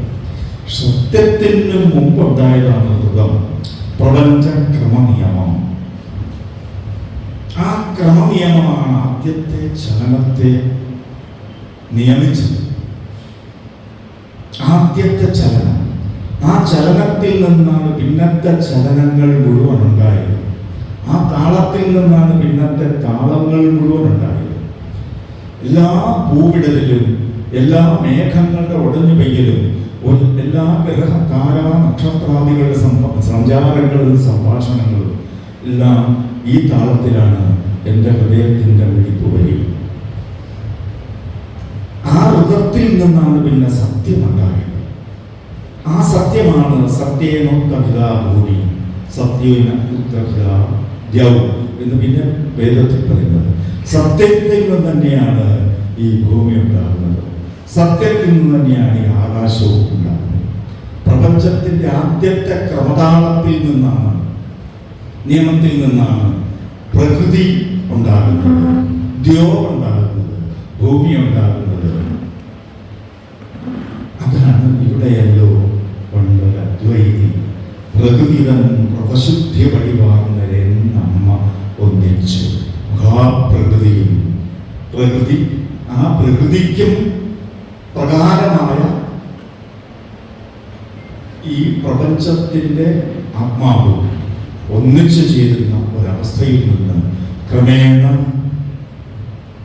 നാദവും വായുവും അഗ്നിയും വെള്ളവും ഭൂമിയും ഉണ്ടായി വരുന്ന ക്രമമനുസരിച്ചാണ് ആ വരികൾ അടുക്കി വന്നിരിക്കുന്നത്. ഇവിടെയല്ലോ പണ്ട് അദ്വൈതി പ്രകൃതി തന്നെ ശുദ്ധി പടിവാങ്ങൊരെന്നമ്മയൊന്നിച്ച് ദേവകൾ തുയിലും ഇടനാട്ടി ദാരുബല ഭാവനകൾ വാർക്കുന്ന പൊന്നമ്പലങ്ങളിൽ പുഴകൾ വെൺപാവിനാൽ വെണ്ണനെയ്യും നാട്ടുകൂടിപ്പരപ്പുകളിൽ എന്നിങ്ങനെ വരികൾ വരുന്നത് പ്രപഞ്ച സർഗക്രമം കൂടെ വെച്ചുകൊണ്ടാണ്. ഒപ്പം നമ്മൾ ജീവിക്കുന്ന ഈ തെക്കൻ ഭാരതത്തിൻ്റെ ഭൂപ്രകൃതിയും മനുഷ്യപ്രകൃതിയും പൂർവകാല സാമൂഹിക പ്രകൃതിയും ആ കാലത്തെ വർഗങ്ങളുടെ മാറ്റങ്ങളും എല്ലാം അതിനകത്ത് അടുക്കി വന്നിട്ടുണ്ട്. അതുപോലെ തന്നെ മിക്കവാറും എല്ലാ ജന്തുക്കളുടെയും സ്പർശവും ഒപ്പം നമ്മുടെ ബൗദ്ധിക ജീവിതത്തിൻ്റെ യാത്രിക ജീവിതത്തിൻ്റെ സ്പർശവും അഗ്നിഹോത്രിയായി അത് വന്നിട്ടുണ്ട്. ഈ അഗ്നിഹോത്രി തുടങ്ങിയിട്ടുള്ളതെല്ലാം പറയുന്നത് ഒരു ജാതിയല്ല, ഒരു കർമ്മമണ്ഡലത്തിനെയാണ്. അങ്ങനെയാണ് ഞാൻ കരുതുന്നത്. പിന്നീടാണ് അത് ജാതിയും വർണ്ണം തിരിച്ചു മാറുന്നത്. ഈ പ്രപഞ്ചത്തിന് വേണ്ടി പലതരം കർമ്മങ്ങൾ നടക്കുന്നുണ്ട്. കൈ കൊണ്ടുള്ളത്, വാ കൊണ്ടുള്ളത്, കാലുകൊണ്ടുള്ളത്, കണ്ണുകൊണ്ടുള്ളത് ഒക്കെ നടക്കുന്നുണ്ട്. ബോധവും വായും ചേർന്നിട്ട് ഉണ്ടാകുന്ന കർമ്മമാണ് ജ്ഞാനത്തിൻ്റെ കർമ്മം. ആ ജ്ഞാനത്തിൻ്റെ കർമ്മം നിർവഹിക്കുന്നവനാണ് അഗ്നിഹോത്രി. അതാണ് ഗവേഷകന്റെ കർമ്മം. ഗവേഷകനാണ് സമൂഹത്തിന് വേണ്ടി എന്തോ ത്യജിച്ചിട്ട് ഗവേഷണം ചെയ്യുന്നത്. ആ ഒരവസ്ഥയാണ്. അങ്ങനെയാണ് ഞാൻ നമ്മുടെ മിത്തുകളെ, കഥകളെ ഒക്കെ കാണുന്നത്. പഴങ്കഥയെ വെറും പഴങ്കഥയായി എടുക്കുകയല്ല, അവിടെ നമ്മുടെ തക്കാലത്തെ കണ്ണു വെച്ച് നോക്കി അതിനെ വിഭജിക്കുകയുമല്ല, അതിൻ്റെ ഉള്ളിൻ്റെ ഉള്ളിൽ ഏതെങ്കിലും പൊരുൾ ഉണ്ടോ എന്ന് അന്വേഷിക്കുകയും കൂടിയാണ്. അങ്ങനെ അന്വേഷിക്കുമ്പോഴാണ് നമ്മുടെ ഈ കഥകൾക്കുള്ളിലെല്ലാം അത്യപാരമായ പ്രപഞ്ച സർഗ തത്വം കിടക്കുന്നുവെന്നും സമത്വ ദർശനം കിടക്കുന്നുവെന്നും ജീവിതത്തിൻ്റെ സമർപ്പണത്തെക്കുറിച്ചുള്ള സന്ദേശം കിടക്കുന്നു എന്നും എനിക്ക് തോന്നുന്നു. അതാണ് മാഗധ കസ്യസി എന്ന് പറയുന്നതിനകത്ത് തേന ഭുജീത ഭ്രാന്തൻ അതാണ് ചെയ്യുന്നത്. ചുടലേക്ക് കൊണ്ടുവച്ചാണ് ഇത്ര അരി വേവിക്കുന്നത്. എല്ലാവരും രചിച്ചതിന് ശേഷം മാത്രം എടുക്കുന്നവൻ. അതാണ് ശിവൻ പറഞ്ഞ തത്വം. ശിവൻ അങ്ങനെ ചെയ്യുന്നവനായിരുന്നു. ശിവന് ഒരു ആനത്തോല് മതി, വേറെ മുട്ടാടയൊന്നും എന്നൊരു പട്ടാട തന്നെ കിട്ടാത്തതോ പശുപതേ എന്നൊക്കെ നമ്മൾ കവി എഴുതിയിട്ടുണ്ട്. പട്ട് കൊടുക്കാൻ ഇത്ര ഗതിയില്ലേ എന്ന് ചോദിച്ചില്ല. എന്തിനാണ് ഈ ആനത്തോട് കൊടുക്കാറ്? ഒന്നും കൊടുക്കാതെ നടന്നവരെന്നാണ് അദ്ദേഹത്തെ പറയുന്നത്. അതുകൊണ്ടാണ് ആനത്തോട് എന്ന് പറയുന്നത്. ദിഗംബരൻ എന്ന് പറയുന്നു. ദിക്കുകളാവുന്ന വസ്ത്രത്തോടു കൂടിയവൻ, അവൻ നഗ്നൻ എന്ന് പൊതുവെ പറയപ്പെട്ടു. ശിവൻ നഗ്നനാണ് എന്ന് പറഞ്ഞാൽ വസ്ത്രം ധരിക്കാത്തവനാണ്. ദിക്കുകൾ വേഷ്ടിയായി ഉടുത്തവനാണ്. ദിക്കുകളാണ് അവൻ്റെ വേഷ്ടിയെങ്കിൽ അവൻ്റെ ശരീരം ധാരിക്കും. അതാണ് ശരി. അതുകൊണ്ടാണ് ഇദ്ദേഹത്തെ ദിക്കരങ്ങളുടെ തോലുരിച്ചുടുത്തവൻ എന്ന് പറയുന്നത്. ദിക്കരങ്ങളാണ് അദ്ദേഹത്തിൻ്റെ വസ്ത്രമായി ചമഞ്ഞത് എന്ന് വെച്ചാൽ ദിക്കുകൾ, അതിരുകൾ, എത്ര പോയാലും അർത്ഥമില്ലാത്ത അതിരുകളാണ് അദ്ദേഹത്തിൻ്റെ വസ്ത്രങ്ങൾ. വേറൊന്നും കൊണ്ട് വേഷ്ടനം ചെയ്യുന്നില്ല. അങ്ങനെയുള്ള ആ ശിവനും ഒരു വലിയ നടനാണ്, പ്രപഞ്ച മഹാനടൻ. അദ്ദേഹമാണല്ലോ പ്രപഞ്ച മഹാനടൻ. രാഗങ്ങൾ അദ്ദേഹത്തിൽ നിന്ന് വന്നു, ഉച്ചരിക്കാനുള്ള വർണ്ണങ്ങൾ അദ്ദേഹത്തിൽ നിന്ന് വന്നു. എന്ന് പറയുന്ന സംസ്കൃതത്തിലെ ശിവസൂത്രം, പാണിനിയുടെ ശിവസൂത്രം. ആ ശിവസൂത്രത്തിൽ പറയുന്ന എല്ലാ വർണ്ണങ്ങളും സ്വരവ്യഞ്ജനാദികളെല്ലാം പ്രപഞ്ചത്തിൻ്റെ ഏതേത് ഭാവങ്ങളെയും അവസ്ഥകളെയും മാറ്റങ്ങളെയും സൂചിപ്പിക്കുന്നു എന്ന് നന്ദികേശ്വര കാശിക എന്നൊരാളുടെ നന്ദികേശ്വരൻ വ്യാഖ്യാനിച്ചു. ശരിയായിരിക്കാം.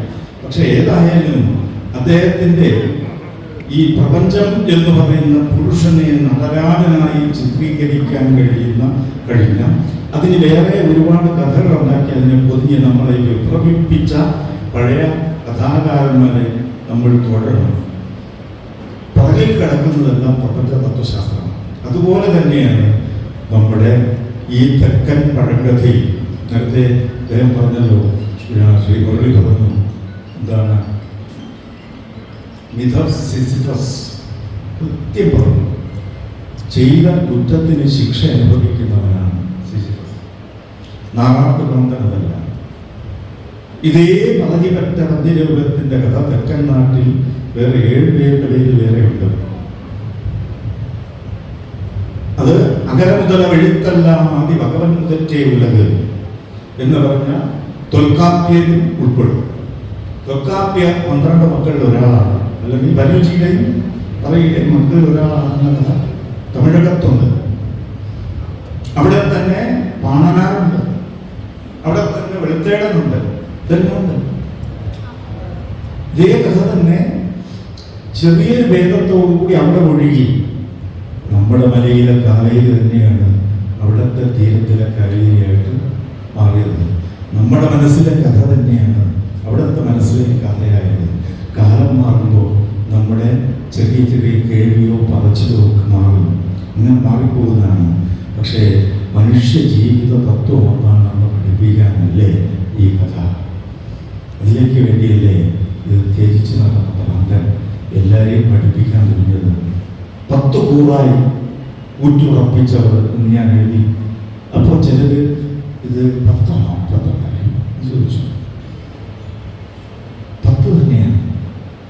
ഭ്രാന്തന് കൂടില്ല, പ്രത്യേകം കൂറ്റ് പങ്കുവച്ചിട്ടില്ല. പിന്നെ വായിക്കാവുന്നില്ലവനാണ്, അവനും പങ്കില്ല, ബാക്കി എല്ലാവർക്കും പങ്കുവച്ചിട്ടുണ്ട്. ഇപ്പോഴും ചിലർക്ക് പങ്കുവയ്ക്കാതെ അവനവൻ ചെയ്ത് തിരിഞ്ഞ് പങ്കുവച്ചെടുക്കുന്ന പരിപാടി നമ്മുടെ ഭരണമണ്ഡലങ്ങളിൽ ബാക്കി മണ്ഡലങ്ങളിലൊക്കെ ഉണ്ട്. അത് ഇതിൻ്റെ ബാക്കിയാണ്, എല്ലാം പങ്കുവയ്ക്കുന്നത്. വാസ്തവത്തിൽ വീട്ടിൽ പോലും പങ്കുവയ്ക്കലാണ്.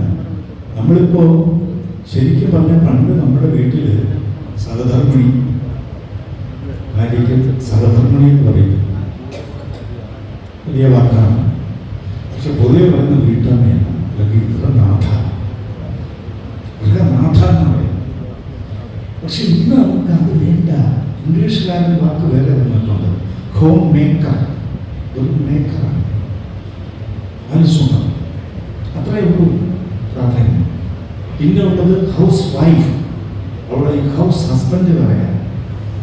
ഹസ്ബൻഡാണ് പരിപാലകൻ. അനിമൽ ഹസ്ബൻഡറി എന്ന് കേട്ടിട്ടുണ്ടോ? പരിപാലകൻ, പോഷകൻ, പാലകൻ, അത് ഹസ്ബൻഡാണ്. പാലിക്കപ്പെടുന്നവൾ, ഭരിക്കപ്പെടുന്നവൾ, അത് വൈഫാണ്. ഹൗസ് വൈഫ് എന്ന് പറഞ്ഞാൽ വീട്ടുകാരൻ. അപ്പോൾ പുറത്തു വരാൻ എന്ത് കഷ്ടം. നമ്മൾ ആ വഴിക്കാണ് വന്നത്. ഇപ്പൊ വന്ന് വേറൊന്നും പറഞ്ഞില്ല, പാർത്ത നിന്റെ പങ്ക് എന്താണ്? അവിടെ മനുഷ്യ വികാരങ്ങളുടെ സംയോഗം ഇല്ല, വികാരങ്ങളുടെ സംലയം ഇല്ല. ഞാൻ നീ തന്നെ, നീ ഞാൻ തന്നെ എന്ന തിരിച്ചറിവ് കൊടുക്കേണ്ട നാടാണ്, ലോകത്തിന് കൊടുക്കേണ്ട നാടാണ് നമ്മുടെ. ഇത് അർദ്ധനാരീശ്വര സങ്കല്പമുള്ള നാടാണ്. ശിവശക്തിയായുക്തോ എന്ന് ഭവശക്തപ്രഭവിതും എന്ന് ശങ്കരാചാര്യൻ പറഞ്ഞപ്പോൾ ശിവൻ പോലും ശക്തിയുള്ള, അനങ്ങാൻ ശക്തിയുള്ളവനായത് ശക്തി എന്ന് പറയുന്ന ആ സ്ത്രീയോട് കൂടിയിട്ടാണ് എന്ന് ഉറപ്പിച്ചത്. ഈ ബോധം ഉണ്ടാക്കി കൊടുക്കാനുള്ള സാമൂഹികമായ ഭാവവും തിരിച്ചറിവ് വിവേകവും നമുക്കുണ്ടാകുവാനാണ്. രുചിയുടെ കഥ ഇതെല്ലാം പഠിപ്പിക്കുന്നു നമ്മെ. ഞാനിലോട്ട് അധികം കിടക്കുന്നില്ല. ഈ കവിത എഴുതുമ്പോഴുള്ള എൻ്റെ മഹാസ്വപ്നം, അത് പറഞ്ഞ് മാത്രം ദിവസം കൂടി സംസാരിച്ചാൽ നീണ്ടുപോകും. കുറെ കാര്യങ്ങളുണ്ട്, ശ്രമിക്കുമാറാകണം. എൻ്റെ മഹാസ്വപ്നം ശരിക്കും പറഞ്ഞാൽ വളരെ, ഞാൻ വരികൾ എഴുതുമ്പോൾ അറിയാതെ, അതെൻ്റെ ഒരു ശീലമാണ്, കണ്ണം നിറയുകയോ എതിർക്കുകയോ പാടുകയോ ഒക്കെ ചെയ്തുകൊണ്ടായിരിക്കും ഞാൻ എഴുതുന്നത്. അത് ശീലമാണ്.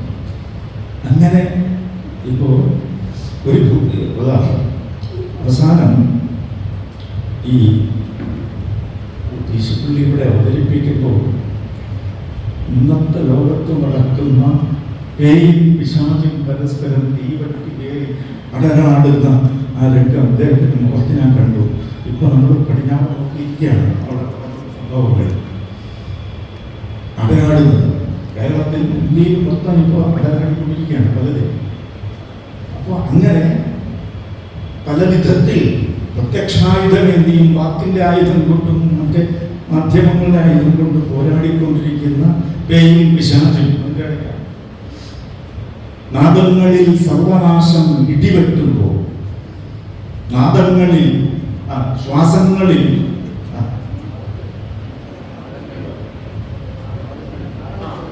ആഴങ്ങളിൽ ശ്വാസ തന്മാത്ര കൊട്ടുമ്പോൾ അറിയാതെ ആശിച്ചു പോകുന്നു ഞാൻ വീണ്ടും ഒരു നാൾ വരും.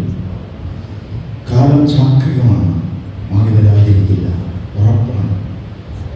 മനുഷ്യൻ എല്ലാ ഗതികളുമറ്റ് തമ്മിൽ തല്ലി പ്രഭാസതീർത്ഥത്തിനടുത്തു പോയി ഏതക പുല്ല് പിഴുതു പരസ്പരം അടിച്ചു കൊന്നു തീർന്ന ആ കൃഷ്ണാന്ത്യകാലത്തെ പ്രളയത്തിൻ്റെ ആ സന്ദർഭം പോലെ എല്ലാം നശിച്ചു വരുമ്പോൾ സ്വന്തം യാതനയിൽ നിന്ന് മനുഷ്യനൊരു ഉൾക്കണ്ണുണ്ടാവും, തിരിച്ചറിവുണ്ടാവും. ജ്ഞാനം കൊണ്ട് അറിഞ്ഞില്ലെങ്കിൽ, അന്തർദർശനം കൊണ്ട് അറിഞ്ഞില്ലെങ്കിൽ, സ്വാനുഭവം കൊണ്ട്, സാമൂഹികമായ ദുരന്തത്തിൻ്റെ അനുഭവം കൊണ്ട് മനുഷ്യൻ അന്യോന്യം തിരിച്ചറിയുന്ന കാലത്തിൽ ഒന്നാണ് മനുഷ്യൻ മറ്റൊരു മനുഷ്യനെ സത്യത്തിൻ്റെ കണ്ണുകൊണ്ട് കാണുന്നത്. അങ്ങനെ കാണാൻ കഴിയുന്ന അവസ്ഥ വേണം. ഞാൻ സത്യമായിട്ട് ഇപ്പോൾ ഓരോ ദിവസവും വിഷമം തോന്നുന്നുണ്ട്. അമ്മ കുഞ്ഞിനെ ഞെക്കിക്കൊല്ലുന്നു. എനിക്കതൊരിക്കലും സങ്കല്പിക്കാൻ കഴിയാത്ത കാര്യം. ഇന്ന് ഒരുപാട് അമ്മമാർ കുഞ്ഞുങ്ങളെ കൊല്ലുന്നു, അച്ഛന്മാർ വേറെ കൊല്ലുന്നു, ഒരുപാടുണ്ട്, ശരിയാണ്. പക്ഷെ ക്വചിതവി ഉമാതാരണ പദ്ധതി എന്ന് പാടിയ ശങ്കരാചാര്യന്റെ നാട്ടിലാണ് നമ്മൾ. കൊള്ളരുതാത്ത മോനുണ്ടാകാം, ഒരിക്കലും ചീത്ത അമ്മ ഉണ്ടാവില്ല എന്ന് പറഞ്ഞ ശങ്കരാചാര്യരുടെ പാദം ഞാൻ ഇപ്പോഴും പിടിക്കുന്നു. നല്ല അമ്മ ഒരിക്കലും ചെയ്യില്ല. അമ്മ പാല് കൊടുത്ത അമ്മയാണ്, ജീവൻ ഊറ്റിക്കൊടുത്ത അമ്മയാണ്. അമ്മയ്ക്ക് ചെയ്യാനൊക്കില്ല. അമ്മമാരെ വട്ടുപിടിപ്പിക്കുന്ന വേറെ തോന്നുന്നു ഇവിടെ. അമ്മ വേഷം കെട്ടിയ കുട്ടികളെ വട്ടുപിടിപ്പിക്കുന്ന എന്തുകൊണ്ട് അതാണ് നടക്കുന്നത്. അത് വളരെ ജാഗ്രതയോടുകൂടിയിരിക്കേണ്ടുന്ന ഒരു വിഷയമാണ്. അത് ഞാൻ ഇങ്ങനെ ആലോചിച്ചു. അപ്പോൾ എങ്ങനെ ഒരു പുതിയ മാനവൻ ഉയർക്കും? മറ്റുള്ളവരുടെ മുഖത്ത് നോക്കി തിരിച്ചറിയണം. എല്ലാവർക്കും ഉള്ളത് എന്നതറിയാം. ഈ ആത്മം എന്ന് വയ്ക്കാതെ നിനക്കുള്ളത് തന്നെ എനിക്കും, എനിക്കുള്ളത് തന്നെ നിനക്ക്.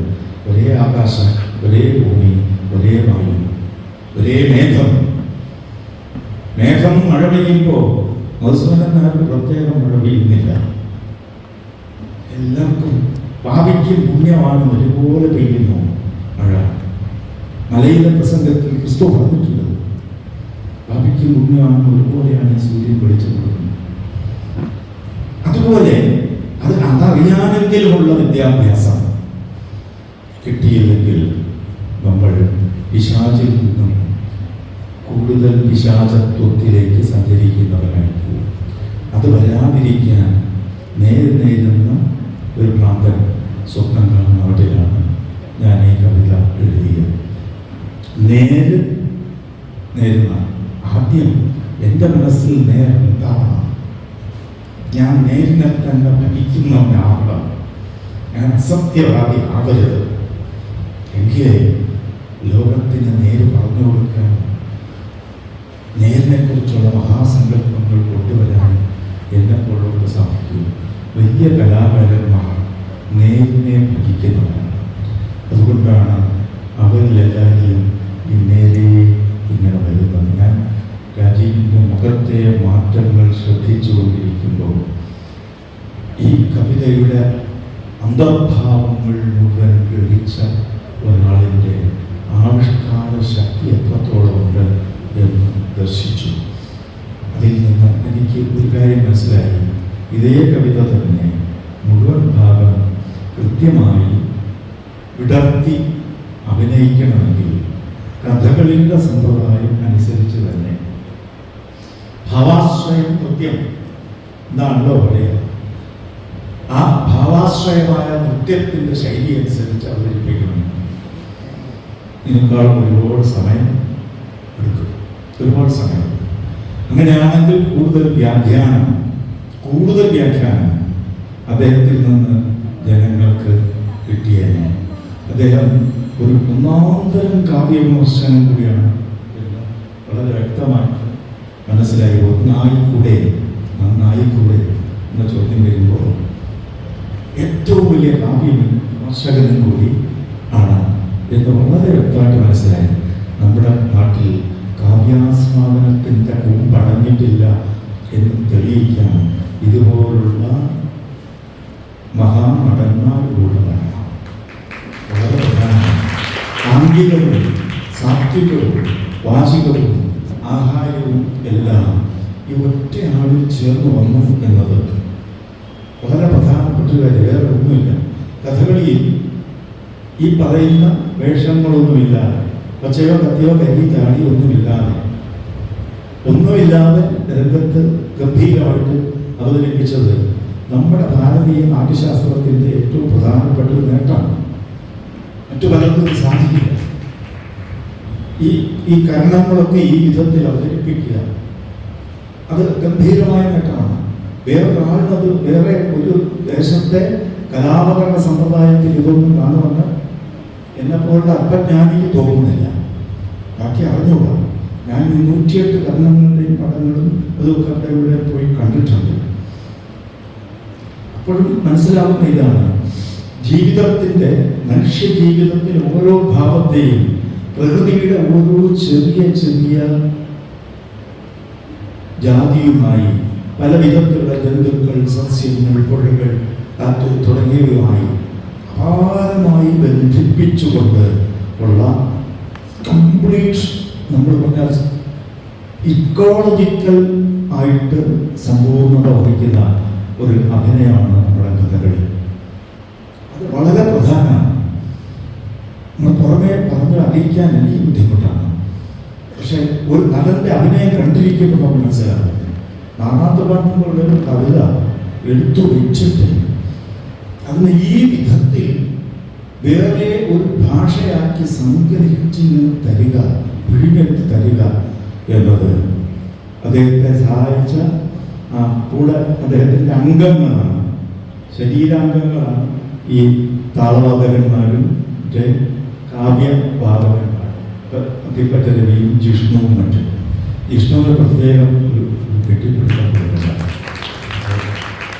നമ്മുടെ കുരുന്നുകൾ വലുതായി വരുമ്പോഴാണ് നമുക്ക് അഭിമാനം. നമ്മളെക്കാൾ വലുതായി കുരുന്നുകൾ വളരണം. അപ്പോഴാണ് നാട് പുഷ്ടിപ്പെടുന്നത്.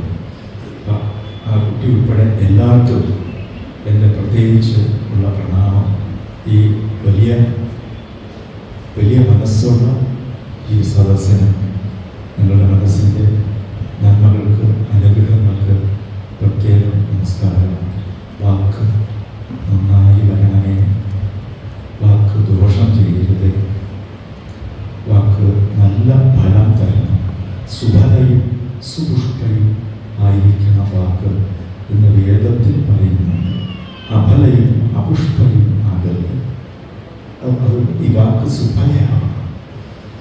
നല്ല ഫലത്തിൽ നിന്ന് നല്ല വിത്തുണ്ടാകും.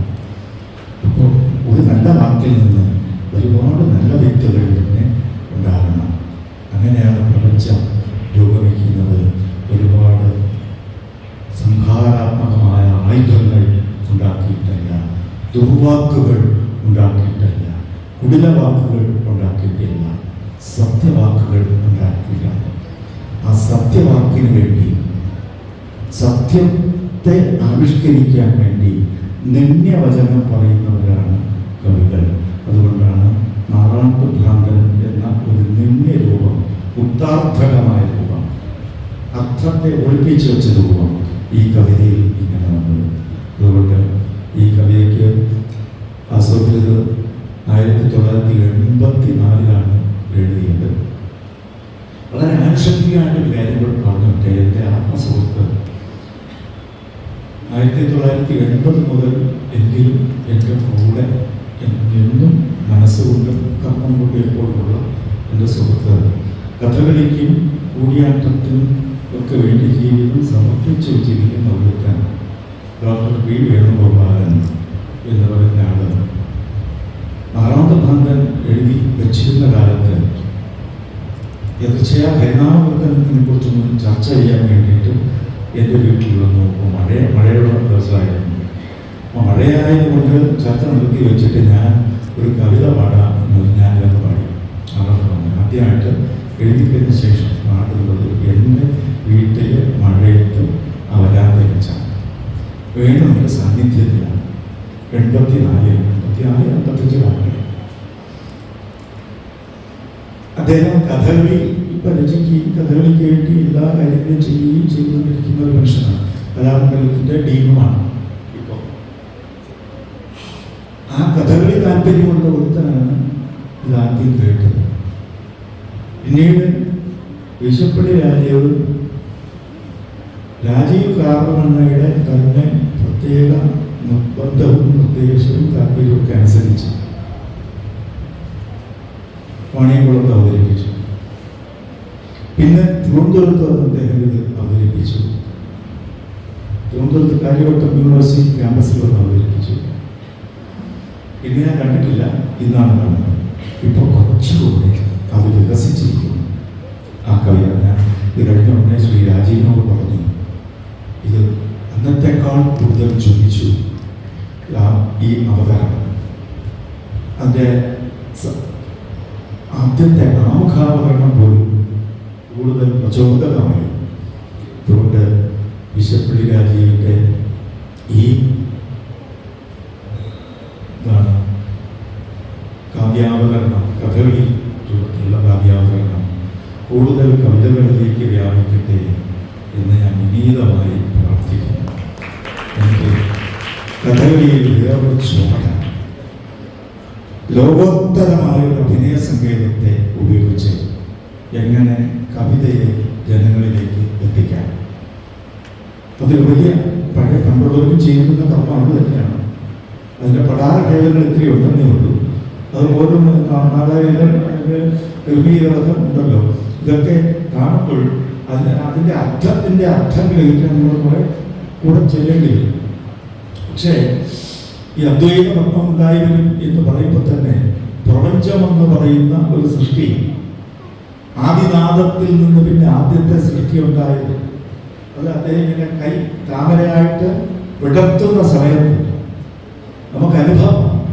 അപ്പൊ ആ സങ്കേതജ്ഞാനം കൂടെ നമ്മുടെ പ്രേക്ഷകർക്ക് ഉണ്ടാകാൻ ഒരു ശീലം പെരുമാറാകണം എന്നേ ഉള്ളൂ. കഥകളി ഉപയോഗിച്ച് കവിതയെ ഉപയോഗിച്ച് കഥകളി ഇങ്ങനെ ഒരുമിപ്പിച്ച് പ്രപഞ്ചത്തിൻ്റെ നന്മയ്ക്കായിട്ട്, ലോകത്തിൻ്റെ നന്മയ്ക്കായിട്ട്, നമ്മുടെ മാത്രമല്ല സസ്യ ജന്തുഫലാഠ്യായ ഭൂമിയുടെ ഗ്രഹധാരാദികളുടെയും ശാന്തിക്കായിട്ട് നമ്മുടെ വാക്കിനെ, കർമ്മങ്ങളെ വിനിയോഗിക്കാൻ ഇത് പ്രേരണയാകും എന്ന് വിചാരിക്കുന്നു. എനിക്ക് കിട്ടിയ ഈ വലിയ അനുഗ്രഹങ്ങൾക്ക് വളരെ കടപ്പാടുണ്ട്. കടപ്പാട് പറഞ്ഞു തീർക്കാമെന്നില്ല. ഞാൻ എൻ്റെ കലവണിക്കുന്നു. അത്രയേ ഉള്ളൂ. എല്ലാവർക്കും വിനീതമായ നമസ്കാരം.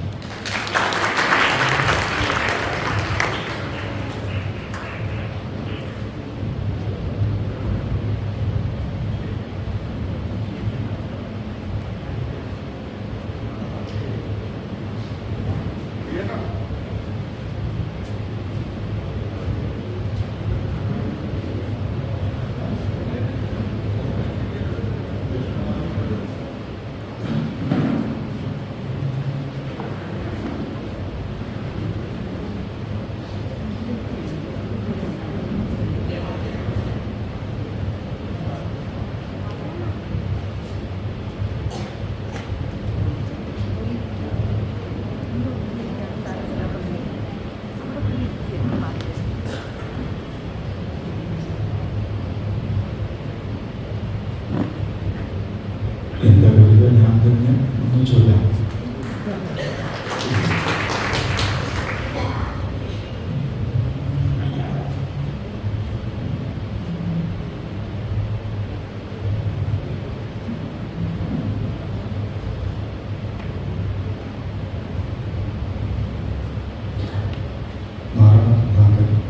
തന്നെ ചൊല്ലണം എന്നാണ് ഉദ്ദേശം. കുറച്ച് ഭാഗം ചൊല്ലുന്നു.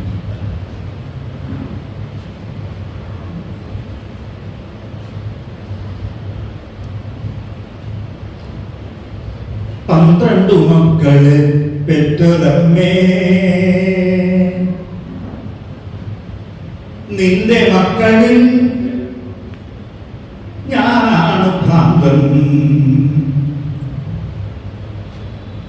12 രാശിയും നീറ്റുമമ്മേ, നിന്റെ മക്കളിൽ ഞാനാണ് നാഥൻ.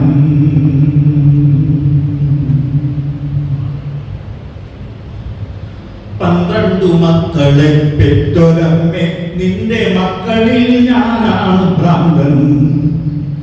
12 രാശിയും നീറ്റുമമ്മേ, നിന്റെ മക്കളിൽ ഞാനാണ് നാഥൻ. എന്റെ സിരയിൽ നുരയ്ക്കും പുഴുക്കളില്ല, കണ്ണിലിരവിന്റെ പ്രാണത്തിമിരമില്ല. എന്റെ സിരയിൽ നുരയ്ക്കും പുഴുക്കളില്ല, കണ്ണിലിരവിന്റെ പ്രാണത്തിമിരമില്ല. ഉള്ളിലഗ്നികോണിൽ കാത്തുരഞ്ഞ് തീജിത്തുന്ന നഗ്നമാം ദുസ്വത്തകാമമില്ല. പാഴിച്ച് തുമ്പിച്ച വാതിലുകളടയുന്ന പാഴ്നിഴൽ മുറ്റുകൾ കിടപ്പാക്കിയുടയുന്ന ചിടകിട്ടി കേവല ധ്യാനത്തിനുറയുന്ന ചുടുകാട്ടിൽ എരിയാതെ തിരിയാൻ, ചുടുകാട്ടിലെരിയാതെ തിരിയാൻ നേരു ചികയുന്ന ഞാനാണ് ഭ്രാന്തൻ. മൂകമുരുകുന്ന ഞാനാണ് മൂഢൻ. നേര് ചികയുന്ന ഞാനാണ് ഭ്രാന്തൻ. മൂകമുരുകുന്ന ഞാനാണ് മൂഢൻ. കോയ്മയുടെ കോലങ്ങളെരിയുന്ന ജീവിത ചുടലയ്ക്കു കൂട്ടിരിക്കുമ്പോൾ, കോയ്മയുടെ കോലങ്ങളെരിയുന്ന ജീവിത ചുടലയ്ക്കു കൂട്ടിരിക്കുമ്പോൾ, കോവിലുകളെല്ലാം തുന്നുന്ന കോവിലിൽ കഴകത്തിനെത്തി നിൽക്കുമ്പോൾ, കോലായിക്കാലമൊരു മന്തുകാലുമായി തീരായുമാനിരിക്കുന്നു. ചീർത്ത കൂനക്കിനക്കടൻ കുന്നിലേക്ക് മേഘകാമങ്ങൾ കല്ലുരുട്ടുന്നു. ഒട്ടിവലിയുന്ന ദിശയെട്ടു മുഖശാന്തിയുടെ മുട്ടുകൾ തിരഞ്ഞു നടകൊള്ളുകേ. ഓർമ്മയിലൊരു വഴി വരച്ചിപ്പഴമയുടെ നേർവലയിലേക്ക് തിരിയുന്നു.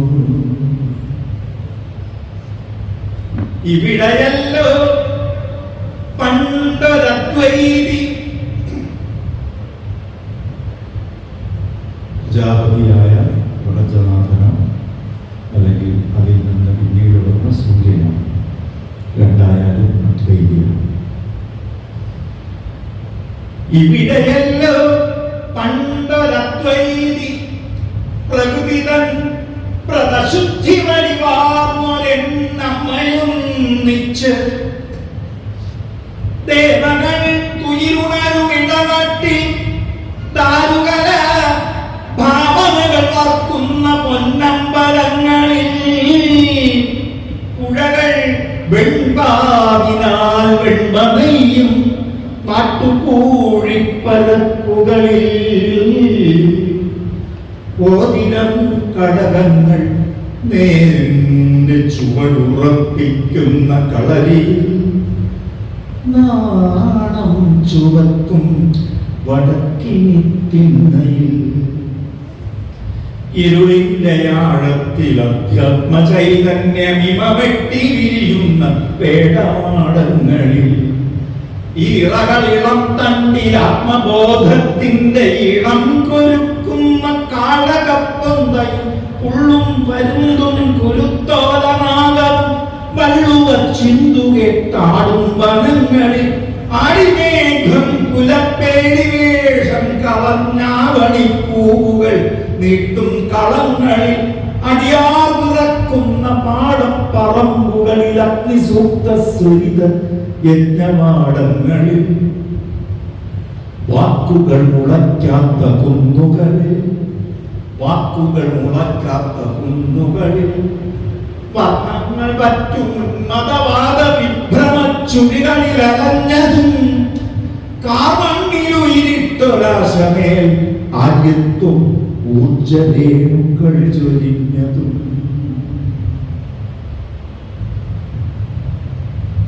ആര്യത്വം സൂര്യൻ, കാർമണ്ണ്, ഭൂമി. ആര്യത്വം എന്ന് പറയുന്നത് ബ്രാഹ്മണൻ എന്ന ആര്യനെ മാത്രം ഉദ്ദേശിച്ചില്ല, അര്യമ എന്ന സൂര്യനെ കൂടെ ഉദ്ദേശിച്ചില്ല. അങ്ങനെ പോകുമ്പോൾ ഒരേ സൂര്യനും ഒരേ ഭൂമിക്കും പറഞ്ഞവരാണ് നമ്മൾ എന്നുള്ള ബോധം സാധാരണ ചിന്തിക്കുന്നവരിൽ ഉണ്ടാകും. അത് കേരളീയ പാരമ്പര്യത്തിൽ കണ്ടിട്ടുണ്ട്. നമ്പൂതിരി വിവാഹത്തിൽ വെള്ളിശേഷത്തിൽ ഗൗരവം പൃഥ്വീത്വം എന്ന മന്ത്രം ഉച്ചരിക്കും.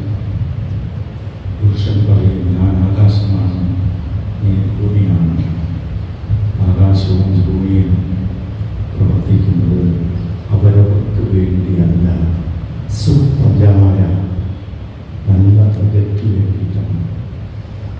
ലോകങ്ങൾ, രാജ്യങ്ങൾ അതിലേക്ക് വേണ്ടിയിട്ടാണ്. ഇനി യജ്ഞം ചെയ്യേണ്ടത് യുദ്ധം ചെയ്യേണ്ടതല്ല, യജ്ഞം ചെയ്യേണ്ടത് സുപ്രജയ്ക്ക് വേണ്ടിയിട്ടാണ്. പാഹി പാഹി പ്രജാം മൃത്യോ എന്ന് പറഞ്ഞ ഭാഗവതം നിങ്ങളെ കൊല്ലരുതേ കൊല്ലരുതേ എന്ന് പറയുന്നത് ആര് കേൾക്കും? അതുകൊണ്ട് വാസ്തവത്തിൽ വരും തലമുറകൾക്ക് വേണ്ടി ഒരു സത്യഭജന നടത്താൻ കവിത സാഹിത്യം ഉപകരിക്കണമേ എന്നാണ് എൻ്റെ വലിയ പ്രാർത്ഥന. ഇന്ന് ഈ കഥകളി ട്രസ്റ്റ് അതിൻ്റെ ബഹുമാന്യരായ ഭാരവാഹികളും വലിയ കലാകാരന്മാരും എല്ലാം ചേർന്ന് ഇവിടെ നടത്തുന്ന പ്രയത്നത്തിന് സർവവിധത്തിലുമുള്ള പ്രാണന്റെ ഒരു അനുബന്ധമാണ് എന്നിൽ നിന്നും കൂടെ ഉണ്ടാകും എന്ന് പറഞ്ഞുകൊണ്ട് ഈ വാക്കുകൾ, കടന്നുപോയ വാക്കുകൾ ഉപസംഹരിക്കുന്നു. നമസ്കാരം. ഇന്നിവിടെ കൂടിയിട്ടുള്ളൊരു രോമാഞ്ചം വരാത്ത ആരും ഉണ്ടെന്ന് എനിക്ക് തോന്നുന്നില്ല. അദ്ദേഹത്തിൻ്റെ കവിത അദ്ദേഹത്തിൻ്റെ ശബ്ദത്തിൽ തന്നെ കേൾക്കുമ്പോൾ ഏതായാലും വളരെ വളരെ വളരെ സന്തോഷകരമായിട്ടുള്ള ഒരു നിമിഷത്തിലാണ് നമ്മളിപ്പോൾ മാനവീയ സംസ്കൃതിയെ പറ്റി ഇത്രയും ഉദാത്തമായിട്ടുള്ള ചിന്തയുള്ള അദ്ദേഹത്തിന് ഇനിയും അദ്ദേഹത്തിൻ്റെ തൂലികയിൽ നിന്നും ഇനിയും ഒരുപാട് കവിതകൾ നമുക്ക് ലഭിക്കുമാറാകട്ടെ. മലയാളികളെ ഇനിയും അഭിമാനം പൂരിതമാക്കാൻ വേണ്ടിയിട്ട് അദ്ദേഹത്തിന് സാധിക്കട്ടെ എന്ന് വീണ്ടും ഒരിക്കൽ കൂടി ആശിച്ചുകൊണ്ട് നമ്മുടെ പാലക്കാട് കഥകളി പ്രസിഡന്റ് ഗിരിയേട്ടിനെ രണ്ടു വാക്ക് സംസാരിക്കാൻ വേണ്ടി ക്ഷണിക്കുകയാണ്. അത് കഴിഞ്ഞ ഉടനെ തന്നെ നമ്മൾ കഥകളിയിലേക്ക് കടക്കും. കിർബിയിലും കഥകളി നിങ്ങൾക്കായി ഒരുക്കിയിട്ടുണ്ട്. ഇത് കഴിഞ്ഞ ഉടനെ തന്നെ അടുത്തൊരു 5 മിനിറ്റിനുള്ളിൽ നമുക്ക് കഥകളിയിലേക്ക് നമ്മൾ കടക്കുന്നതായിരിക്കും. എല്ലാവർക്കും നമസ്കാരം. 4 പതിറ്റാണ്ടോളം മലയാളത്തിൻ്റെ കാവ്യസംഗത്തിനുള്ള വിസ്മയമായ ആവർത്തനം എന്ന കവിത ഇവിടെ അതിഗംഭീരമായി തന്നെ വേദി ദിശാവിഷ്കാരം നടത്തി കഴിഞ്ഞിരിക്കുകയാണ്. ചിരിയുന്ന ഞാനാണ് ഭ്രാന്തൻ, മുഖം മുഴുകുന്ന ഞാനാണ് മൂഢൻ എന്ന് സ്വയം ബോധ്യപ്പെടുത്തി ജീവിതത്തിൻ്റെ വൈവിധ്യങ്ങളെ അനാവരണം ചെയ്ത് വീണ്ടും ഒരു നാൾ വരും പുതിയ മാനനായി ഉയർത്ത് വിശ്വസയ പ്രഭാപഠനം ഈ മണ്ണിൽ പരക്കുമെന്ന പ്രത്യാശമായി കവി സ്വപ്നം വിളിച്ചുകൊണ്ട് കവിതയ്ക്ക് ഒതുങ്ങുന്നു. ഇത്രയും ഗംഭീരമായ ഈ അവസരം നമുക്ക് സാധ്യമാക്കി തന്ന ശ്രീ പശുപതി രാജനവർക്കും സർവോപരി ഇദ്ദേഹത്തിൻ്റെ ഈ കവിതയുടെ സൃഷ്ടാവായ പ്രിയപ്പെട്ട ഏറെ ആദരണീയ ബിസിനസ് പ്രത്യേകം സ്നേഹം. ഇതോടെ നമ്മുടെ കൂടെ ഇതിൻ്റെ പശ്ചാത്തലത്തിൽ പ്രവർത്തിച്ചിരുന്ന ശ്രീ അത്തിപ്പറ്റ് രവി സാറ്, നിതിൻ കൃഷ്ണ ചെണ്ട, കലാപം ശ്രീജിത്ത് മധുരം, അടിയർ രാജീവ്, എല്ലാവർക്കും ഒരിക്കൽ കൂടി സ്നേഹവും നന്ദിയും അറിയിക്കുന്നു. നന്ദി, നമസ്കാരം.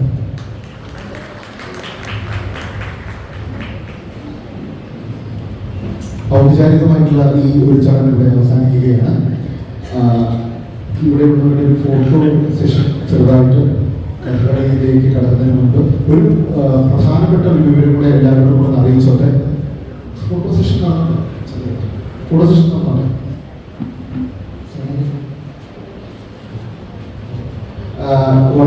ഒരു അറിയിപ്പ് പാലക്കാട് കഥകളി ട്രസ്റ്റിന്റെ ഒരു യൂട്യൂബ് ചാനൽ തുടങ്ങിയ വിവരം എല്ലാവരെയും കഴിഞ്ഞ സമയത്ത് നമ്മൾ അറിയിച്ചിരുന്നു. അതിലെല്ലാ കഥകളിലും നമ്മളിവിടെ അരങ്ങേറുന്ന എല്ലാ കളികളും നമ്മളതിനകത്ത് ഓരോരോ എപ്പിസോഡുകളായിട്ട് നമ്മൾ പോസ്റ്റ് ചെയ്യുന്നുണ്ട്. അപ്പൊ ഇതുവരെ ആ ചാനലിലേക്ക് സബ്സ്ക്രൈബ് ചെയ്യാത്തവർ എത്രയും പെട്ടെന്ന് ഇപ്പൊ തന്നെ മൊബൈൽ എടുത്ത് ആ ചാനലിൽ നിന്ന് സബ്സ്ക്രൈബ് ചെയ്യുക, നോട്ടിഫിക്കേഷൻ ഓൺ ചെയ്യുക. ഈ പരിപാടിയടക്കം എല്ലാം ആ യൂട്യൂബ് ചാനലിൽ നിങ്ങൾക്ക് പിന്നീട് കാണാൻ സാധിക്കും. അത് കൃത്യമായിട്ടുള്ള രീതിയിൽ റെക്കോർഡ് ചെയ്ത് നമ്മൾ പോസ്റ്റ് ചെയ്യുന്നുണ്ട്. അപ്പോൾ കയ്യോടെ ഇപ്പൊ തന്നെ അതിന് ഒരു മിനിറ്റ് സമയം വേണ്ട. ഇവിടെ നമ്മൾ കഥകളിയിലെ തിരശ്ശീല പിടിക്കുമ്പോഴത്തേക്ക് നമുക്ക് അതിലേക്ക് നമുക്ക് ആ ഒരു പരിപാടി തീർക്കാം. എത്രയും പെട്ടെന്ന് ഇപ്പൊ തന്നെ മൊബൈലിൽ എടുക്കുക, നമ്മുടെ പാലക്കാട് കഥകളി ട്രസ്റ്റിന്റെ യൂട്യൂബ് ചാനലിൽ സെർച്ച് ചെയ്യുക, അതൊന്ന് സബ്സ്ക്രൈബ് ചെയ്യുക, നോട്ടിഫിക്കേഷൻ ഓൺ ചെയ്ത് വെക്കുക.